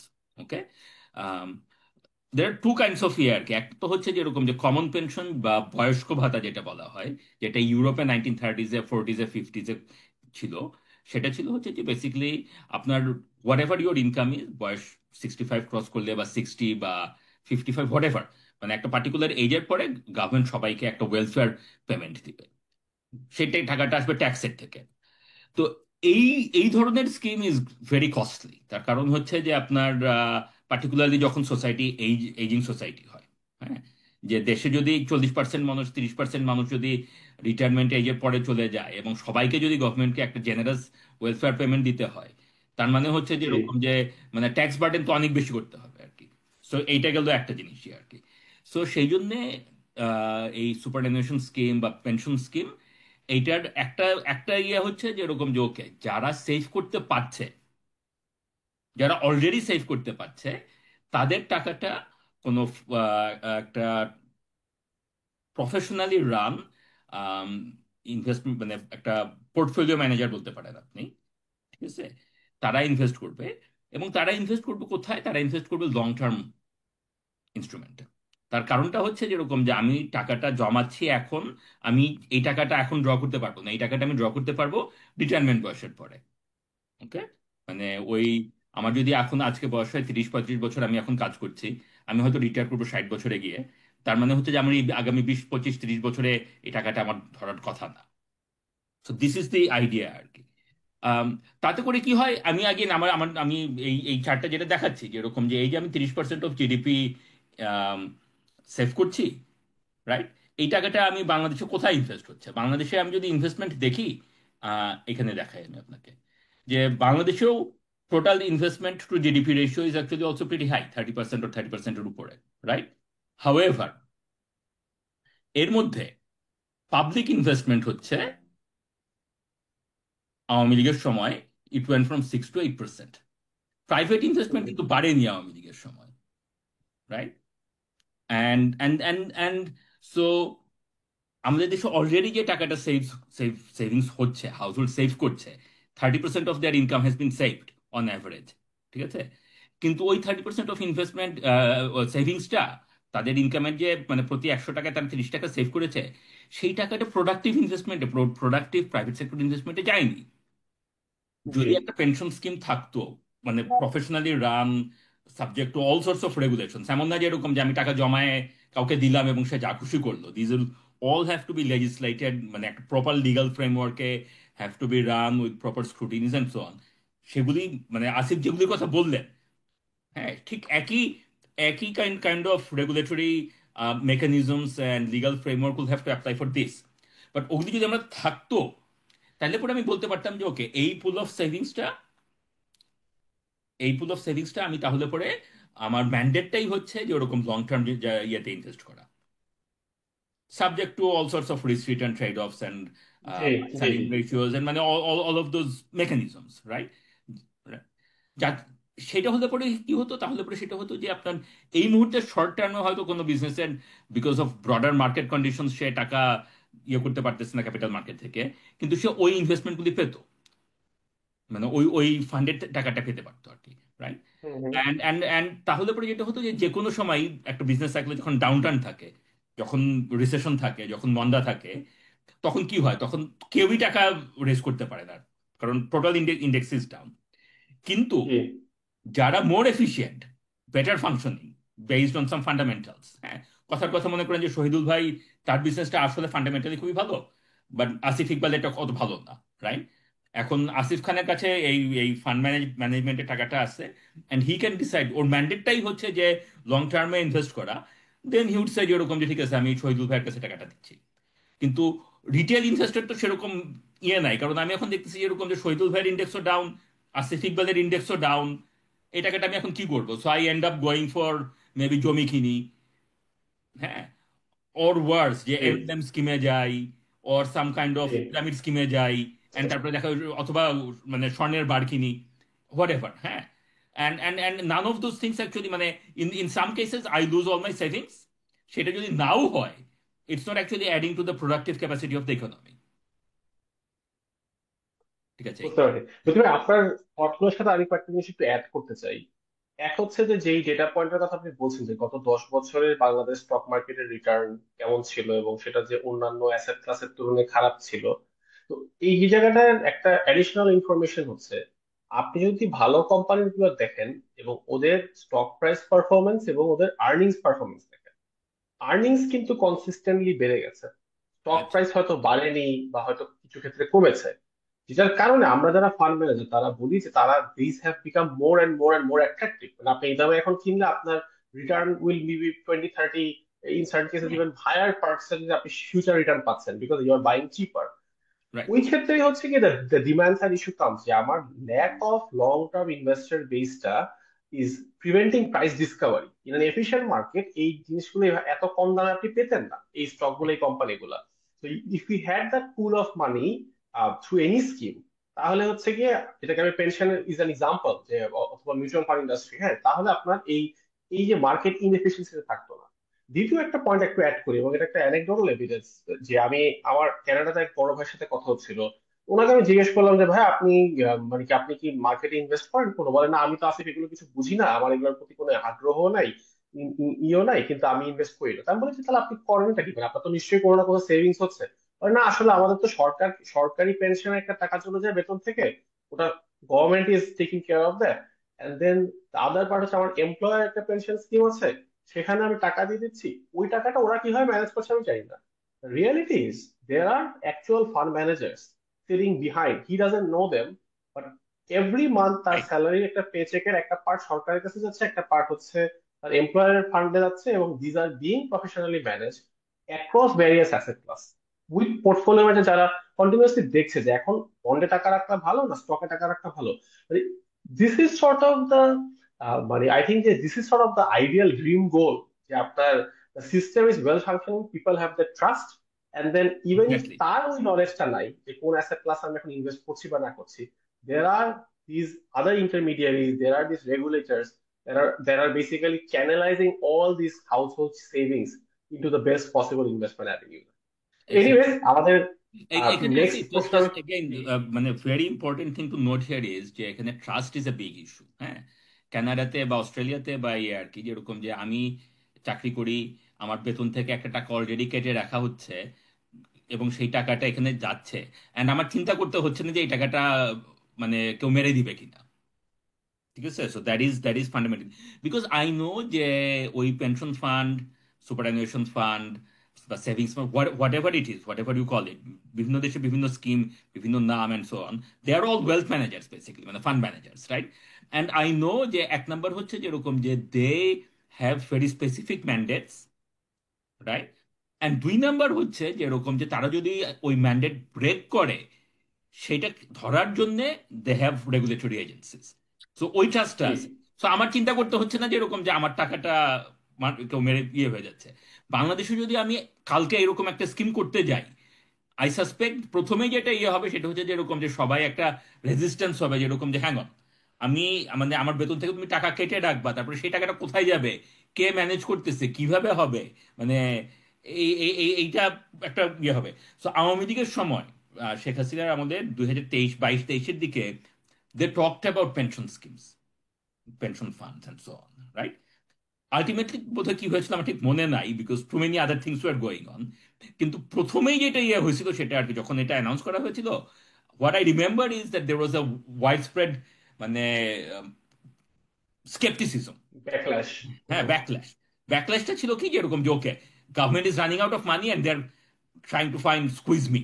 হুম, হয়তো সেটার ছিল, হয়তো সেটাই কারণ ছিল, backlash maybe was justified, or maybe it wasn't. এখন সিচুয়েশনটা হচ্ছে এরকম আর কি, যেরকম যদিও ওই মানে যেহেতু লো ট্রাস্ট এনভায়রনমেন্ট, যেহেতু রেগুলেটরির উপরে আমার ট্রাস্ট নাই, যেহেতু মার্কেটের উপরে আমার ট্রাস্ট নাই, সো প্রথমে এটাই হবে backlash. So any scheme has to be founded on, মানে ওই ওই ট্রাস্ট অ্যান্ড কনফিডেন্স যদি বিল্ড না করা যায়, তাহলে পরে ডাজন্ট ম্যাটার এটা হাসিনা বা interim government or elected government or however it is, ওই ট্রাস্টটা না হলে পরে this is not going to work, it's going to have a backlash. Okay, এইটুকুই। Thank you. শহীদ ভাই, আপনার কাছে একটু ফেরত আসছি আমি। আপনি আপনার লিঙ্কডইনে লেখালেখি করেন, এবং আপনার সাথে আমার যেহেতু ব্যক্তিগত পরিচয় আছে, আপনার কিছু থটস আমার জানা আছে। এরকম আপনি অনেক সময় বলেছেন যে ক্যাপিটাল মার্কেটের ডেভেলপমেন্টের সাথে অন্য নন ক্যাপিটাল মার্কেট কিছু ফ্যাক্টরস হয়তো ইনভলভ, সেটা ট্যাক্স হতে পারে বা অডিট কোয়ালিটি হতে পারে। আমি একটু আপনার মানে এই জিনিসটা একটু ইলাবোরেশন চাচ্ছি, যে what you mean by that আসলে। ওইগুলা কিভাবে এই মুহূর্তে বটল নেক তৈরি করে রেখেছে, এবং এই সিচুয়েশন থেকে পরিত্রাণের উপায়টা আসলে কি? না আসিফ, থ্যাংক ইউ। যেটা আসলে এর আগে আলোচনা হলো যে বেসিকলি অফকোর্স ক্যাপিটাল মার্কেট ডেভেলপমেন্টের জন্য একটা ইফেক্টিভ রেগুলেটরি ফ্রেমওয়ার্ক অথরিটি দরকার, এসিস্টিং, বা for any financial product for that matter, it's like for insurance products, or even like একটা একটা ব্যাংকিং সেক্টরে যদি ট্রাস্ট এস্টাবলিশ করতে চাই আমরা, তাহলে একটা প্রপার সেন্ট্রাল ব্যাংকিং। তো এখন এসিসির প্রয়োজন আছে, বাট দ্য ফ্যাক্ট ইজ আসলে ক্যাপিটাল মার্কেট ডেভেলপমেন্টের জন্য আরো ফান্ডামেন্টাল যে রিকোয়ারমেন্টটা যা দরকার, সেটা হচ্ছে যে আমাদের বাংলাদেশে এই কোম্পানি গুলোকে যাতে প্রপার কোম্পানি হয়। এগুলো basically in a sense like একটা company is a separate from the owner, right? It's a legal entity. এবং এইটার এটা প্রপার প্রপার এটা গভর্নেন্স, প্রপার এটা ফাইন্যান্সিয়াল ডিসক্লোজার, প্রপার এটা রিপোর্টিং না থাকলে যেটা হয় যে একটা কোম্পানি যদি শেয়ার ইস্যু করে মাইনরিটি শেয়ার হোল্ডারদের কাছ থেকে টাকা রেজ করে, তখন in many cases basically just a fraudulent scheme. একটা কোম্পানি যদি প্রপার ডিসক্লোজার না থাকে, একটা কোম্পানি যদি ফাইন্যান্সিয়াল স্টেটমেন্ট যদি true fair view of the কোম্পানির ইকোনমিক কন্ডিশন যদি রিফ্লেক্ট না করে, তখন হয় কি, তখন এই কোম্পানিগুলো বেসিক্যালি এগুলো ফ্রডুলেন্ট স্কিম। এগুলোর পেছনে যারা রান করে, মেজরিটি শেয়ার হোল্ডার্স বা এটার যারা টপ ম্যানেজমেন্ট, তারা they take minority shareholders money just to like এটা, এই টাকাটা নিয়ে নেওয়ার জন্য। It's not investing, it's like. তো এই যে প্রবলেমটা, এইটার জন্য বাংলাদেশের যেটা ফান্ডামেন্টাল যে জিনিসটা দরকার, সেটা হচ্ছে বাংলাদেশের ফাইন্যান্সিয়াল স্টেটমেন্টের ক্রেডিবিলিটি দরকার। সেটা that is extremely lacking. Recent এজে হয়তো কিছু ইমপ্রুভমেন্ট আছে এখানে, যেটা বাংলাদেশের ফাইন্যান্সিয়াল রিপোর্টিং কাউন্সিল একটা সিস্টেম করছে, মানে ফাইন্যান্সিয়াল স্টেটমেন্ট ভেরিফিকেশন সিস্টেম। এখানে কিছু ডেভেলপমেন্ট আছে। এইটা এট অ্যাবসেন্স অফ দ্যাট, তো এগুলো তো আসলে কোম্পানি না, এগুলো ইনভেস্টেবল না। এগুলো এগুলো নিয়ে রেগুলেটর এসিসি তেমন কি করার আছে? এখন যদি ওভারঅল এই কোম্পানিগুলো যদি যা চায় সেটাই রিপোর্ট করে as oppose to what they should report, then it's a problem. And then আরেকটা ফান্ডামেন্টাল প্রবলেম, যে ওভারঅল ক্যাপিটালিজম রান করার জন্য you need to have a proper property right, এখানে একটা ফাংশনিং কোর্ট সিস্টেম। তো সেইটার আমাদের তো ঘাটতি আছে এখন। এখানে দেশে, আমাদের দেশে যেটা হচ্ছে, একটা ব্যাংকের মতো প্রতিষ্ঠান বেসিক্যালি, মানে এক সময় এটা মানে অন গান পয়েন্ট টেক ওভার হয়ে গেছে, তাই না জিনিসটা? তো সেইটা যদি হয়, then you don't have a functioning capital market. এখন একটা কোম্পানিতে যারা স্টক কিনে, they become owner of the company. সেই ওনারশিপটা যদি কেউ জোর করে নিয়ে যেতে পারে, and again by the way, তুমি যদি এসএসসি মনে করো যে এসএসসি ইজ ইম্পর্টেন্ট, বাট এসএসসির যে অ্যাকশনটা, সেটা যদি এনফোর্স করতে চাও, you need to have a functioning court system, right? এখন জি। যদি কোর্ট যদি প্রপারলি ফাংশন না করে, এখানে যদি যে কোনো একটা এসএসসির একটা ডিসিশনকে যদি স্টে অর্ডার দেওয়া হয়, তখন এসএসসি ইনভেস্টরদের প্রোটেকশন করতে পারবে না। তারা তারা তাদের তারা তাদের যেগুলো এনফোর্সমেন্ট অ্যাকশন, সেগুলো তারা প্রপারলি এক্সিকিউট করতে পারবে না। তো সুতরাং এখানে ওভারঅল যে আমাদের লিগ্যাল সিস্টেম, এখানে আমাদের জুডিশিয়ারি, এখানে আমাদের ফান্ডামেন্টাল লাইক মানুষের প্রপার্টি রাইট, এটা যদি স্টাবলিশ না করে, এগুলো বেসিক ক্যাপিটালিজম রান করতে হলে মানুষের প্রপার্টি রাইট থাকতে হবে। এখন তুমি একটা you own a company, if that company just like কেউ যদি নিয়ে নিতে পারে, দেন অফকোর্স মানে you don't create a company and you don't have the motivation to grow it. এগুলো তো ফান্ডামেন্টাল প্রবলেম আমাদের দেশে আছে। আর আর একটা জিনিস প্রবলেম যেটা আমি যেটা মনে করি, সেটা হচ্ছে এই প্রবলেম যেটা আছে তার ম্যানিফেস্টেশনটা কোথায়? ম্যানিফেস্টেশন দেখো, আমাদের লো ট্যাক্স জিডিপি রেশিও। আমাদের দেশে জি। কোম্পানিগুলো তারা দে ডোন্ট রিপোর্ট দিয়ে প্রফিট। এ কারণে তারা প্রফিট রিপোর্ট করে না বলেই তো বাংলাদেশের আমাদের ডিরেক্ট ট্যাক্স এত কম। এবং এই সমস্ত জি। কারণেই যে আরেকটা পয়েন্ট, যেটা তুমি লিঙ্কডইনের কথা বললা, আমি একটা পোস্ট করেছিলাম, সেটা হচ্ছে দেখো, আমাদের এখানে বাংলাদেশে কোম্পানিগুলোর একটা একটা একটা একটা একটা ফিসক্যাল ইনসেন্টিভ আছে। ইফ দে গেট লিস্টেড, তাদের tax rate comes down from 27.5% to 20%।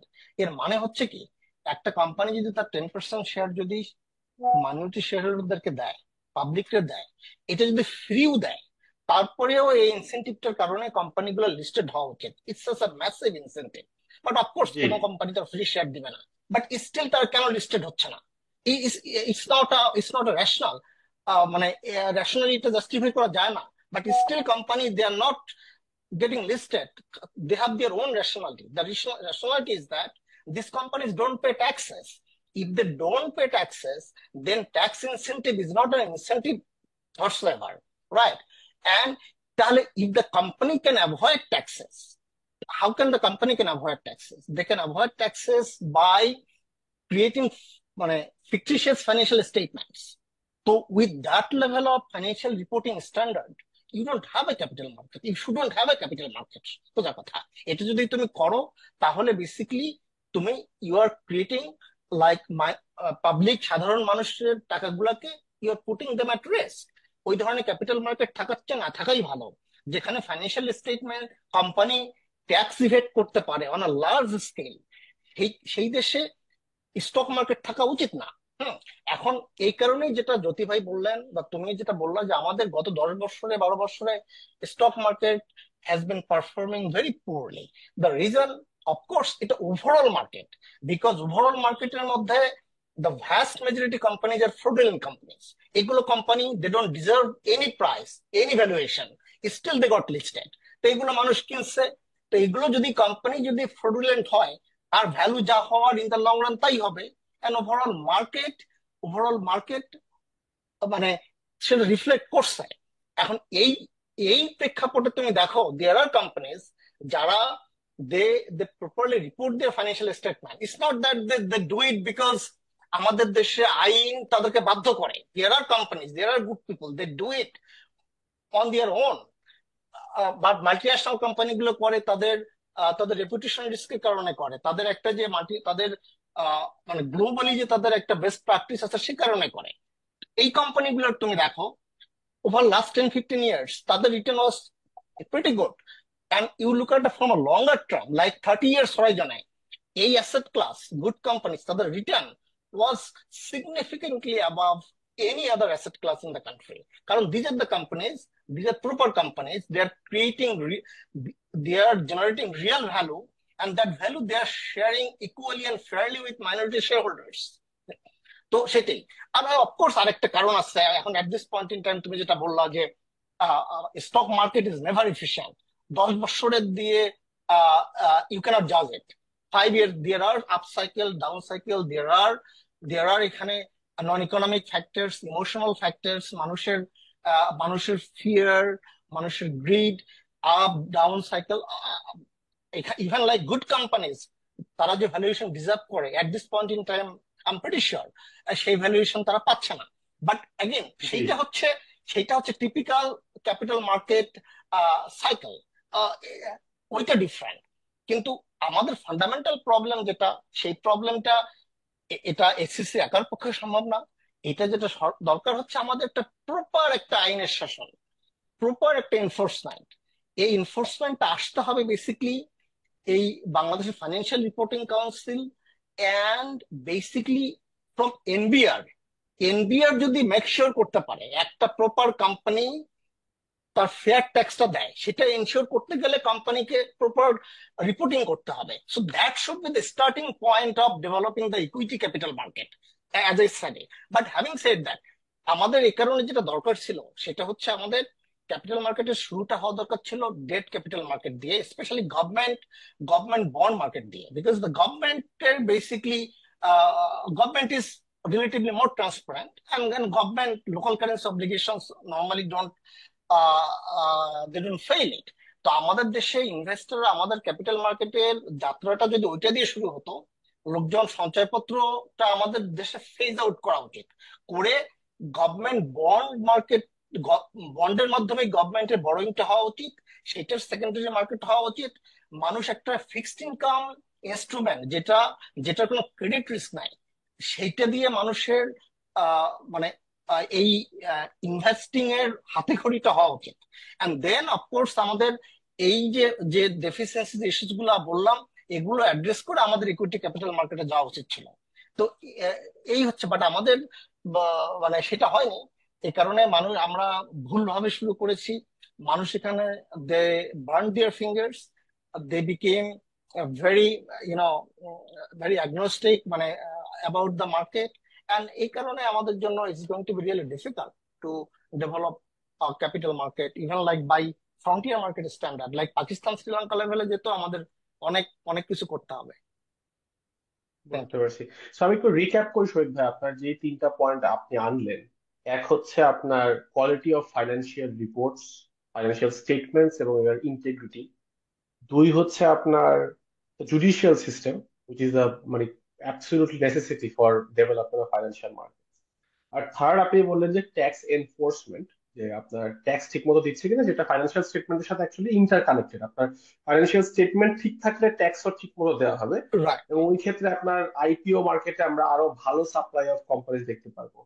So আমার যেটা টেক হবে সেটা হচ্ছে যে কোনো সরকার, অন্তর্বর্তীকালীন হোক বা পলিটিক্যাল গভর্নমেন্ট হোক, তার জন্য নাম্বার ওয়ান ফ্যাক্টর, সে ক্যাপিটাল মার্কেট ডেভেলপ করতে চায়, তার আসলে এই নন ক্যাপিটাল মার্কেট গুলো থেকে আগে আগে স্টার্ট করতে হবে। নন ক্যাপিটাল মার্কেটের যে ইস্যুস গুলো আপনি বলছেন হ্যাঁ, তুমি সেখান যদি থেকে আগে ট্যাক্স শুরু করতে চাই। এনফোর্সমেন্ট যদি করতে পারো, এই যে জি জি। আমাদের যে ইনসেন্টিভটা দেওয়া হলো, যে তুমি 10% শেয়ার ইস্যু করো and you get a massive fiscal incentive, এই ইনসেন্টিভটা এই ইনসেন্টিভটা is not working. The reason is that tax enforcement নাই, they don't pay tax anyway.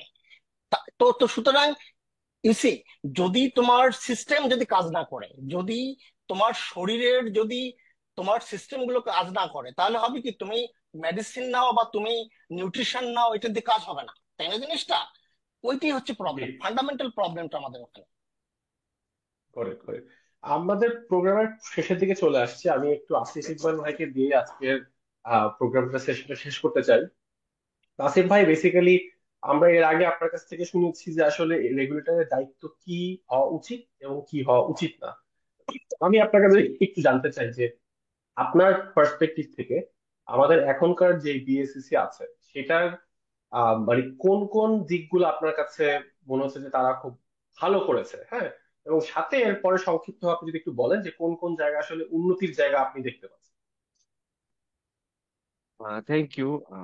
এই জায়গাটা আমি ওই শহীদ ভাইয়ের লাস্টে আলোচনাটা ধরেই শুরু করি যে যেহেতু ক্যাপিটাল মার্কেট রেগুলেশন বা সুপারভিশনের জন্য বিএসসিসি বাদে অন্যান্য আরো অনেক রেগুলেটরি অথরিটি বা আরো এজেন্সি কাজ জড়িত, সে কারণে এই কমিশন যখন দায়িত্ব নিয়েছে, আমরা খুব ভালোভাবে জানি এই কমিশন দায়িত্ব নিয়েছে একটা অত্যন্ত কঠিন সময়ে। প্রথমে একটা বিএসসিসি চেয়ারম্যান অ্যাপয়েন্টেড হয়ে সেটা আবার ক্যান্সেল হয়েছে, এরপরে বর্তমান বিএসসি চেয়ারম্যানকে অ্যাপয়েন্ট করা হয়েছে, অনেক টার্বুলেন্স গেছে। বাট আমি একটা জায়গাতে এই কমিশনকে নিয়ে হ্যাপি, সেটা হচ্ছে যে ওনার দায়িত্ব নেওয়ার পরে যেই জায়গাটাতে মনোযোগ দেওয়ার সবচেয়ে বেশি দরকার ছিল সেটাতে ওনারা দিয়েছেন, সেটা হচ্ছে সার্ভেলেন্স। মোটামুটি ওনাদের ওই যে বললাম বিএসসিসির বিদ্যমান সক্ষমতা এবং সামর্থ্যের মধ্যে যেই ইউজুয়ালি আমরা সিন্ডিকেট টার্মে বলি বা ম্যানিপুলেটরস গ্রুপ যেটা, এটাতে যে আঘাতটা করতে ওনারা সক্ষম হয়েছে সেটা আমি ব্যক্তিগত জায়গা থেকে অ্যাপ্রিসিয়েট করি। মানে এই হিটটা আসলেই করতে পারবেন এটা আমি পার্সোনালি এক্সপেক্ট করি। বাট এটা মানে এইটা আসলে বোঝা যাবে না বাইরে থেকে, কেউ যদি ক্যাপিটাল মার্কেটকে খুব ইন্টেন্সিভলি মনিটর না করে তাহলে এটা বোঝা সম্ভব না। বাট আমি দায়িত্ব নিয়ে বলতেছি এটা ওনারা করতে পারছে এই আঘাতটা। এখন ওনাদের একটা বড় দুর্বলতা কিন্তু ছিল, যেটা আসলে ওনাদের একার না, প্রত্যেকটা রেগুলেটরি বডির দুর্বলতা। সেটা হচ্ছে এই সরকার কিন্তু দায়িত্ব গ্রহণের পর থেকে যেই জায়গাটা এটল আসলে আন্তরিকভাবে মনোযোগ দেয় নাই বলে আমি বলবো, সেটা হচ্ছে এই গত 10 থেকে 12 বছরে ফাইন্যান্সিয়াল সেক্টরের রেগুলেটরি বডি গুলার টপ লেভেলে যারা ছিল তাদেরকে একটা বিচারিক প্রক্রিয়ায় আনার কোনো বন্দোবস্ত কিন্তু এই সরকার নেয়নি। এবং এই দায়িত্বটা যেমন যেই গভর্নররা বা ডেপুটি গভর্নররা তারা তাদের কাজের জবাবদিহিতার মানে পূর্ববর্তী যারা কাজ করেছেন ওনাদেরকে একটা বিচারিক প্রক্রিয়ায় আনা, বিএসসিসি এর প্রাক্তন চেয়ারম্যান বা কমিশনারদেরকে বিচারিক প্রক্রিয়ায় আনা, এটা তো বিএসসিসি চেয়ারম্যান বা বাংলাদেশ ব্যাংকের গভর্নরের কাজ, এটা তো করবে সরকার। এখন এটা না করার একটা লিমিটেশনস কি, অপরাধ তো আর ওনারা একা করেনি, তাদের যে অ্যাসোসিয়েট ছিল, তারা যে অ্যালাই ছিল, তারা কিন্তু মার্কেটে এবং ইভেন উইদিন ইনস্টিটিউশন এক্সিস্ট করে। যেহেতু কোনো বিচারিক প্রক্রিয়ার মধ্য দিয়ে সরকার যায় নাই, এই লোকগুলা তো অ্যালার্ট হয় নাই, এই লোকগুলা তাদের ইউজুয়াল হ্যাবিটে রয়ে গেছে। ইউজুয়াল তারা ভাবছে যে আচ্ছা আমরা একটু চুপ করে থাকলে বা অন্য কোনো পথ নিলে আমরা আমাদের পথে আমরা আমাদের আগের অভ্যেস মতো যেতে পারি। এই চিফ গুলার কিন্তু একটা বড় চ্যালেঞ্জ ছিল এটা। এইটা সত্ত্বেও রাশেদ মাকসুদ সাহেবের নেতৃত্বাধীন যে বিএসসিসি ওনারা যে ওই ম্যানিপুলেটেড গ্রুপ যেটা, ওখানে যে ভাঙন ধরে, আমি একটা নাম ধরে বলি, স্ট্যান্ডালোন সাকিব আল হাসানের এন্টায়ার যে পোর্টফোলিও স্ট্রাকচারে উনি যে আঘাতগুলো করতে পারছেন, তার ইভেন যে ফিনান্সিয়াল লস এখনো পর্যন্ত হয়েছে, এগুলো কিন্তু বাইরে তো আসবে না। এটা আমি বলবো রিমার্কেবল। কিন্তু এইটা অবশ্যই ইনাফ না, কারণ এটা এত ভয়াবহ হয়েছিল। এইখানে আসলে সত্যি কথা হচ্ছে সিভিল ব্যুরোক্রেসি মিলিটারি ব্যুরোক্রেসির অনেক মানুষেরও ইন্টারেস্ট রয়ে গেছে। এগুলো আমাদের বলতে হবে, এগুলো আমাদের ভয় পেলে হবে না, কারণ ওনাদের ইন্টারেস্ট থাকা মার্কেটকে অনেক অ্যাডভার্সলি এফেক্ট করে, মার্কেটের ডিসিশন মেকিং কে, কমিশনের কাজটাকে বিভিন্ন সময় কঠিন করে দেয়। তো এইটা হচ্ছে 1 নাম্বার, আমি বলবো সার্ভেলেন্সটাকে স্ট্রং করার চেষ্টা করে যাবো। 2 নাম্বারটা হচ্ছে ওনারা এই যে একটা টাস্কফোর্স করা হয়েছে, টাস্কফোর্সে বেশ কিছু সাবগ্রুপ, আমি আজ গতকালকেই পড়ছিলাম ওই যে মিউচুয়াল ফান্ড রিলেটেড যে টাস্কফোর্সের যে সুপারিশ মালাটার খসড়া ওনারা পাবলিশ করেছেন ওয়েবসাইটে। আমার কাছে কিন্তু এই টাস্কফোর্সের যে সাবগ্রুপ এবং টাস্কফোর্সের যে কাজগুলো মানে যেটা অলরেডি পাবলিকলি অ্যাভেলেবল হয়েছে মানে বিএসসির ওয়েবসাইটে, ফাইনাল রিপোর্ট না, খসড়া আকারে আমার মনে হয়েছে যে ওনারা বেশ প্র্যাগমেটিক্যালি কাজ করেছে। মানে জাস্ট আমি ক্যান্ডিডলি বলি, মানে এই জ্যোতি ভাইয়ের সাথে বিভিন্ন সময় কথা হয়েছে, আমাদের যে বিশিষ্ট সংস্কার কমিশন গুলো হয়েছে তার রিপোর্ট গুলো কেউ যদি ডিটেইলে পড়ে, যেমন জনপ্রশাসন সংস্কার কমিশন, পুলিশ সংস্কার কমিশনের অধিকাংশ সুপারিশ আসলে বাস্তবায়নযোগ্য না।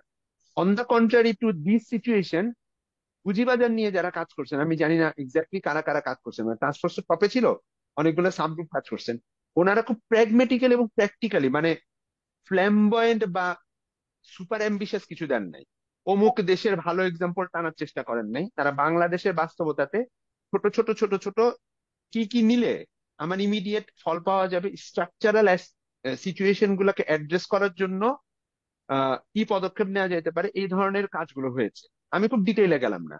এইটা আমি বলবো যে পলিসি লেভেলে যে ওনারা বিভিন্ন এক্সপার্টকে এঙ্গেজ করার চেষ্টা করে পলিসি ফ্রেমওয়ার্কটাকে আরেকটু স্ট্রেংথেন করার যে আন্তরিক চেষ্টা করেছেন, আমি এটাকে 100% অ্যাপ্রিসিয়েট করি। থার্ড যেটা আমার কাছে অ্যাপ্রিসিয়েট করার মতো, এই কমিশন, এই ইন্ডেক্স ইনভেস্টার্স হাউকাউ, আমি হাউকাউ বলবো, একটা হচ্ছে কনসার্ন, একটা হচ্ছে হাউকাউ। ওনারা হাউকাউ এ মনোযোগ দেয়, এটা আমি বলবো একটা বিএসসির জায়গা থেকে খুব দরকারি। মানে সরকারও যখন ডাকছে ওনারা বুঝাই দিয়ে আসছে সরকারকে যে এই সিচুয়েশন, এই কারণে আমরা হাউকাউকে অ্যালাউ করতে রাজি। এই তিনটা আমার দৃষ্টিতে সবচেয়ে বড় ওনাদের অ্যাপ্রিসিয়েট করার মতো ইয়ে। কিন্তু যেই জায়গাটা আসলে ওনাদের এই উদ্যোগগুলো নেওয়া সত্ত্বেও একটা জায়গা আমি বলবো, ওনারা যদি আসলে আরো অনেক এফিসিয়েন্টলি অ্যাড্রেস করতে পারতেন, ওনাদের কাছে বর্তমান সিচুয়েশনে পড়তে হতো না। সেটা হচ্ছে, দেখেন, আপনাকে যদি আসলে একটা নর্দমায় নামায় দেওয়া হয়, ওখানে আপনি পরিষ্কার দিঘির মতো সাঁতার কাটলে হবে না। আপনাকে যদি নর্দমা পরিষ্কার করতে বলে, আপনাকে নর্দমার গ্রামারটা বুঝতে হবে, আপনাকে ওখানে হয়তো লুঙ্গি পরে নামতে হবে, আপনাকে হয়তো কিছু নেট পরে নামতে হবে। ওখানে আপনি সাঁতার কাটার মানে সুইমস্যুট পরে নামলে তো হবে না। এই কমিশনের প্রবলেমটা হয়েছে এখানে, ওনারা একদম পিওর প্লে একটা স্ট্যান্ডার্ড অর্গানাইজেশনাল ম্যানেজমেন্টের অ্যাপ্রোচে যাইতে গেছেন। ক্যারট এন্ড স্টিকের বদলে শুধু স্টিক দিয়ে ট্রাই করছেন, সেটা মার্কেটের পার্টিসিপেন্টদের ক্ষেত্রে হোক বা বিএসসিসির কর্মকর্তা কর্মচারীদের কাছে। আমি একটা পাবলিক সেক্টরে কাজ করি, আমার নিজের খুব অবাক লাগছে যেদিন বিএসসিসি আর্মি গেছে। আই ওয়াজ থিঙ্কিং যে বিইং ইনস্টিটিউশন চিফ, মানে ওনার আন্ডারে যারা কাজ করে তারা তো ভালো হোক মন্দ হোক ওনাকে তো এদেরকে নিয়ে কাজ করবে। তিনি আজকে আর্মি ঢুকায় ফেলার পরে কালকে আপনার সাথে তাদের কথা বলার যে একটা কর্পোরেট এগ্রিমেন্ট আমরা বলি, মানে কর্পোরেট অ্যাটায়ার বলি, এই এই সিভিল এগ্রিমেন্টটা তো আসলে নষ্ট হয়ে গেছে ওনাদের মধ্যে। এইটা আমি বলবো ওনাদের যে ম্যানেজারিয়াল এবং অ্যাডমিনিস্ট্রেটিভ অ্যাপ্রোচটা ছিল, এইটা আমি বলবো ওনাদের আরো প্রুডেন্টলি, আরো প্র্যাকটিক্যাল এবং প্র্যাগমেটিক্যালি হ্যান্ডেল করতে পারলে ওনাদের এই যে ভালো কাজগুলা, এই যে জাস্ট একটা জিনিসের জন্য আমার দুঃখ লাগে যে ওনাদের এই চমৎকার সাহসী পদক্ষেপ গুলা জাস্ট ব্লার হয়ে গেছে এই জায়গায়। কিন্তু আমি এরপরে বলবো একটা বড় দায় বর্তমান কন্টেক্সটে সরকারকে যদি আমরা না দিই। কারণ লাস্ট পুঁজিবাজারে যে সময় আওয়ামী লীগ ব্যান নিয়ে আলোচনা ছিল, ওই সময়ে কিন্তু পুঁজিবাজার নিয়ে প্রধান উপদেষ্টা মহোদয়ের সাথে মিটিং হয়েছে। I was very frustrated after getting the decision যে হুট করে কোনো কথা নেই বার্তা নেই আমরা ফরেন এক্সপার্ট নিয়ে আসবো। এটা তো কোনো যুক্তি হলো না। আপনি প্রবলেম বুঝেন, ফরেন এক্সপার্ট আনলে কিছু হবে না। মানে এখন ফরেন এক্সপার্ট বলতে কি আসিফ খানকে বুঝাইছে নাকি যে ও এখন কানাডায় আপাতত আছে, আমি জানি না। কিন্তু আপনি বলবেন যে হ্যাঁ, আমি ওই এক্সপার্ট আনার কথা যদি বলেন, আমি তো বিএসসিসি কে দেখতেছি গত 10 মাসে তো ওনারা অনেক এক্সপার্টকে এঙ্গেজ করছেন, একাডেমিক অ্যারেনা থেকে হোক, প্রফেশনাল সেক্টর থেকে, ইভেন মার্কেট থেকেও। মানে আমি তো দুইটা অ্যাসেট ম্যানেজমেন্ট কোম্পানির চিফ তো ওনাদের চাকরি থেকে আপাতত রিজাইন দিয়েই বিএসসিসি কে সার্ভ করছে। আপনারা এই যে এই টার্মিনোলজি গুলা কিন্তু ইনভেস্টরদের চিন্তা ভাবনাতে বড় ধরনের প্রভাব ফেলে। ক্যাপিটাল মার্কেটের ক্ষেত্রে কমিউনিকেশন ইজ ভেরি ইম্পর্টেন্ট। আমি আজকে আমাকে বিশ্বাস করেন, 5টা ইনভেস্টরের সাথে আমাকে, মানে আমি ক্যাপিটাল মার্কেটের ইনভেস্টমেন্টের সাথে রোল জড়িত না, মানে ওনাদের ইনভেস্টমেন্ট আছে, যেহেতু আমি আগ্রহী, বলতেছে যে ভাই কালকে একটা উপদেষ্টা এটা কি বললো। আমি খুঁজে দেখলাম আমাদের মাননীয় প্রধান উপদেষ্টার প্রেস সচিব মহোদয়, উনি কালকে ক্যাপিটাল মার্কেট জার্নালিস্ট ফোরামের একটা প্রোগ্রামে উনি আর কি কথাবার্তা যেটা বলেছেন, সেখানে একটা জায়গায় উনি ইউজ করেছেন যে এটা একটা ডাকাতের এলাকা হয়ে গেছে। আমি খোলাখুলি বলি, আমি ফিনান্সিয়াল সেক্টরের ক্ষেত্রে ওয়ার্ডিং খুব ইম্পর্টেন্ট। কারণ ফিনান্সিয়াল সেক্টর চলে ট্রাস্টের উপরে, ট্রাস্ট বিল্ড করে পারসেপশনের উপরে, শুধু অ্যাক্টিভিটিস না। মানে এটা তো সিম্পল আপনার ওই যে সম্পর্কের উপরে, বন্ধুর সাথে তো আমি শুধুমাত্র অনেস্ট থাকলে হয় না, অনেস্টিটা তার সঙ্গে বডি ল্যাঙ্গুয়েজ বুঝাইতে হয়। ঠিক এইরকম এ ধরনের কথাবার্তা যদি ইনভেস্টরদের বিহেভিয়ার অ্যাব্রাপ্ট এবং ইরিয়াটিক হয়ে যাবে, ইনভেস্টর বিহেভিয়ার যদি ইরাটিক হয় তখন কিন্তু মার্কেট রেগুলেটরের পক্ষে কাজ অনেক কঠিন হয়ে যায়। এই জায়গাটাতে আমার কাছে যদি মনে হয় একটা ইমিডিয়েট জায়গা আছে, যেটা যদি একটু হাত দেওয়া যায় এই কমিশনে, আমি যদি ধরেও নেই যে নেক্সট ইলেকশন হওয়ার পরেও এই কমিশন রয়ে যাবে, এই হাইপোথিসটা ধরে আমি বলতে এই কমিশনের একটা উদ্যোগ যদি নিতে পারেন, আমরা ভালো করে জানি বাংলাদেশে ক্যাপিটাল মার্কেটে ফান্ডামেন্টাল প্রবলেম আছে, কেউ কখনো সিরিয়াসলি হাত দেয় না। সেটা হচ্ছে structural liquidity crisis. Capital market নিজে নিজের ফান্ডটা জেনারেট করে, তাকে ফান্ডের সময় মানে মার্কেট যখন ভালো হয় একসাথে ফান্ড এসে উপচে পড়ে, মার্কেট যখন পড়া শুরু করে খাস করে ফান্ড ড্রাই আউট হয়ে যায়। এই যে আমার যে লিকুইডিটি ম্যানেজমেন্ট বা লিকুইডিটি ফ্লো এর যে একটা হিস্টোরিক্যাল ক্রাইসিস, এইটার থেকে যদি ইমিডিয়েট একটা পদক্ষেপ নেয়, যেটার একটা আইডিয়া ইনফ্যাক্ট আমার দুইজন মানুষের থেকে আসছে। একজন অবশ্যই আসিফ খানের সাথে একটা আলাপ ওর কাছ থেকে, আরেকজন হচ্ছে বাংলাদেশ ব্যাংকের প্রাক্তন গভর্নর আব্দুর রহমান ভদ্রলোক। স্বভাবে দুষ্ট হইলেও উনি একটা ইন্টারেস্টিং কাজ করছিলেন, উদ্দেশ্য খারাপ ছিল। সেটা হচ্ছে স্টেট ওন যে এন্টারপ্রাইজ গুলো আছে, সেটা তিতাস গ্যাস হোক, পেট্রোলিয়াম কর্পোরেশন হোক, বাংলাদেশে যত স্টেট এন্টারপ্রাইজ আছে সবার এক্সেস লিকুইডিটি ফাইন্যান্স মিনিস্ট্রির কন্ট্রোলে উনি নিয়ে আসছে। ওইটা চিন্তা করে আমার মনে হলো আচ্ছা এইভাবে যদি আসলে, কারণ এসওই গুলা যে ফান্ড থাকে, এই যে পেনশন ফান্ড নিয়ে জ্যোতি ভাই যে কথাগুলো বললেন, এসওই গুলার এই ফান্ড কিন্তু দেখা যায় যে ওরা ব্যাংক গুলার সাথে এক ধরনের নেগোসিয়েশনে গিয়ে ফিক্সড ডিপোজিট করে ফেলে। এটার একটা বড় উদাহরণ দিই, এটা বাজে উদাহরণ কি হতে পারে, বাংলাদেশ জলবায়ু ট্রাস্ট ফান্ডের বিশাল একটা অ্যামাউন্ট পদ্মা ব্যাংকে এখন আসলে নাল হয়ে গেছে, এটা ফেরত আসবে। এবং প্রচুর এফআই এর ক্ষেত্রে তাই হয়েছে, দুর্বল ব্যাংকে গেছে। এই যে এসওই গুলা কিন্তু আসলে ওর তো ফান্ড ম্যানেজার গ্রো করবে না, ও তো ফান্ড ম্যানেজার অ্যাপয়েন্ট করে না। একটা কাজ যদি আসলে গভর্নমেন্টের সাথে কোলাবোরেট করে বা এসিসি যদি বলতে পারে, গভর্নমেন্টকে রিকোয়েস্ট করতে পারে একটা প্রফেশনাল ফান্ড ম্যানেজার অ্যাপয়েন্ট করা, আলাদা কোনো বডি করার দরকার নেই। গভর্নমেন্টের কিন্তু দুইটা স্পেশালাইজ ফাইন্যান্সিয়াল কোম্পানি আছে, ইটকল আর বিআইএফএফ। মানে ওরা কিন্তু প্রাইভেট সেক্টরের মতো ক্যাপাসিটি নিয়ে চলে। সো ওদের সাথে যদি একটা, আমি উদাহরণ দিচ্ছি, এটাই করতে হবে নট নেসেসারি, ওখানে যদি একটা ইউনিটের মতো করে যে কোনো একটাতে, যার কাজকর্মর পরিধি একটু কম, যে ও ফান্ড ম্যানেজার হিসেবে কাজ করবে এবং ওকে ফান্ড ম্যানেজমেন্ট দরকার হলে এই এক্সপার্ট যারা ফান্ড ম্যানেজার আছে অলরেডি, সেটা আইডিএলসি হোক, সেটা এই ভিআইপিবি হোক, সেটা এইমস হোক, সেটা এজ হোক, ভালো ভালো যারা ফান্ড ম্যানেজমেন্ট কোম্পানি আছে ওখানকার অ্যানালিস্টরা গিয়ে ট্রেনিং দিল, এবং সেখানে ওদেরকে কিছু বার দিয়ে দেওয়া হলো যে তুমি রিস্কি ইনভেস্টমেন্ট করতে পারবা। কিন্তু ওই টাকাগুলার মানে ওই টাকা ক্যাপিটাল মার্কেটে না, মানে ওই ফান্ড গুলা যাবে হচ্ছে কিছু ব্যাংকে, কিছু ফিক্সড ইনকাম সিকিউরিটি বন্ডে, ট্রেজারি বিল বন্ডে, কিছু ক্যাপিটাল মার্কেটে।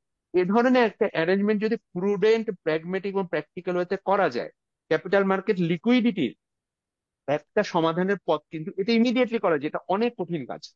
আরেকটা জায়গা হচ্ছে আমাদের একটা বিরাট ফান্ডের জায়গা হচ্ছে ইন্স্যুরেন্স সেক্টর।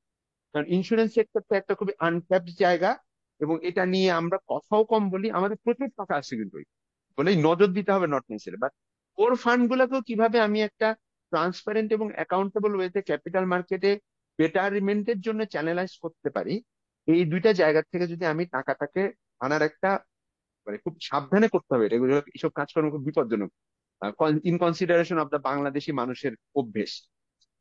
এই লিকুইডিটি প্রবলেমটার একটা সলিউশনের পথ খোঁজা বাইর করা যায়, লিকুইডিটি প্রবলেমের যদি পথ খুঁজে বাইর করা যায়, আমি মনে করি এই কমিশনের জন্য still there is a gateway, যে ওনারা এই, কারণ মার্কেটে আসলে কনফিডেন্স বাড়াইতে হবে। আমার ইভেন ইনস্টিটিউশন ইনভেস্টরদের আসলে কনফিডেন্স সিকিউর হয়ে গেছে। আর last but not the least, আমার একটা জিনিস আমার চোখে পড়লো, এই এই সপ্তাহে বা গত সপ্তাহে প্রধান উপদেষ্টার বিশেষ সহকারী অর্থ মন্ত্রণালয় সংক্রান্ত, উনি ডিএসসির সাথে মিটিং করতেছে। ঠিক আছে, দেখেন এ ধরনের রেগুলেটরি বডির ক্ষেত্রে বা ফিনান্সিয়াল সেক্টরে এ ধরনের ডুয়েল গভর্নেন্স খুবই বিপজ্জনক। আইদার অফ, এখন একটা হইতে পারে, যেমন আমরা যদি একটা পলিটিক্যাল গভর্নমেন্টের চিন্তা করি, অর্থ প্রতিমন্ত্রী কিন্তু একটা স্পেসিফিক অ্যাসাইনমেন্ট থাকে, যেমন ইউজুয়ালি হিস্টোরিক্যালি আমাদের অর্থ প্রতিমন্ত্রীরা ইআরটি নিয়ে কাজ করেন। ঠিক আছে, ওটা সেট, ওখানে অর্থমন্ত্রী খুব একটা যান না। এখানেও সরকার বলে দিতে পারে যে বিশেষ সহকারী ক্যাপিটাল মার্কেট, দেখবেন ওনাকে তাহলে মেসেজটা ওভাবে দিতে হবে। স্টপ গ্যাপ বেসিসে যদি তো আপনার একজনকে আজকে দায়িত্ব দিলেন আজকে, কারণ আগের মিটিং এ গেল অর্থ উপদেষ্টা, আজকের মিটিং এ গেল বিশেষ সহকারী, এটা মার্কেট পার্টিসিপেন্টের জন্য কখনোই ভালো সিগন্যাল দিবে না। এবং এটাতে একটা বড় ক্ষতি হয়, যারা দুষ্ট লোক তারা বিভিন্ন লোকদেরকে বিভিন্ন তথ্য দিয়ে ম্যানিপুলেশন এবং মার্কেটে একটি ইনফরমেশন ভ্যাকুয়াম এবং অ্যাসিমেট্রি তৈরি করার সুযোগ তৈরি হয়। এই কোয়ালিটেটিভ অ্যাসপেক্ট গুলো যদি আমরা ভুলে যাই, আমরা কিন্তু আসলে মার্কেটটা ম্যানেজ করতে পারবো না। অনেকেই মনে করেন যে মার্কেটটা, বাংলাদেশি ক্যাপিটাল মার্কেটটা অ্যাবসলিউট আনম্যানেজেবল এবং এটা আসলে কোনো ভবিষ্যৎ নেই। আমিও নিজে তাই বলি, কিন্তু সিরিয়াসলি চিন্তা করলে there is seriously way out, যে আমরা এখান থেকে বের হওয়ার রাস্তাটা অন্তত সুন্দরভাবে তৈরি করতে পারবো। আপাতত আজকের জন্য আমার দিক থেকে।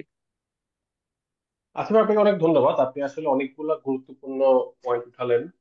The positives of the current commission যে তিনটা পয়েন্ট আপনি আনলেন সেটা, এবং কিছু জায়গায় আপনি কিছু ক্রিটিসিজমও করেছেন যে তাদের যে যে ইস্যুগুলা, ফর এক্সাম্পল যে the way the internal employees were being managed or treated, সেই ইস্যুগুলো আর কি। একটা জায়গায় শুধু আমি একটু আমার ব্যক্তিগত মতামতটা অ্যাড করতে চাই, সেটা হচ্ছে যে লিকুইডিটি বলতে আপনি যেটা বুঝাচ্ছেন সেটাকে আমরা একই জিনিসকে ডিমান্ড সাইডটা বলছি, যে মানুষের বিনিয়োগ, মানে বিনিয়োগটা আসলে স্টক প্রাইসটা তার ফেয়ার ভ্যালুতে যাবে, এটা এখন আমরা বলছি আন্ডার ভ্যালু। Right. তো ওই ক্ষেত্রে আমার মতে, মানে আমার মাথায় যে আইডিয়াটা ছিল সেটার একটা স্লাইড ডিফারেন্স হচ্ছে যে আমার মতে এসিসি কে এটা থেকে কমপ্লিটলি সেপারেট রাখা। কারণ যে মুহূর্তে এসিসি কে ওই প্রক্রিয়ায় আনবো, ওর ডুয়েল ম্যান্ডেট, ওই পুরানো ডুয়েল ম্যান্ডেটটা চলে আসবে। বাট হ্যাঁ, হ্যাঁ, দেয়ার হতে আপনি যে পারে। দুটো এক্সাম্পল দিলেন, একটা ছিল হচ্ছে কি ইটকর, একটা ছিল বিআইএফএল, দুজনের কাজ হচ্ছে দীর্ঘমেয়াদী ইনফ্রাস্ট্রাকচার বিনিয়োগের জন্য স্পেশালাইজ। এছাড়া আরেকটা প্রতিষ্ঠান আছে যেটা আইসিটি মন্ত্রণালয়ের আন্ডারে, স্টার্ট আপ বাংলাদেশ, যারা হচ্ছে আর্লি স্টেজ প্রাইভেট কোম্পানি এবং সাম গ্রোথ স্টেজ প্রাইভেট কোম্পানিকে কিছু ক্ষেত্রে গ্র্যান্ট, কিছু ক্ষেত্রে ওরা ইকুইটি ক্যাপিটাল দিয়ে থাকে, ওরা বিভিন্ন কোম্পানিতে ইনভেস্ট করেছে এবং ওটাই তাদের ম্যান্ডেট। আমার মাথায় যেটা ছিল যে এই যে, হ্যাঁ, শহীদ ভাই যেটা একটু আগে বললেন যে মার্কেট গোজ ইন সাইকেলস, এটা অনেক সময় 5-10 বছরের সাইকেলে থাকে।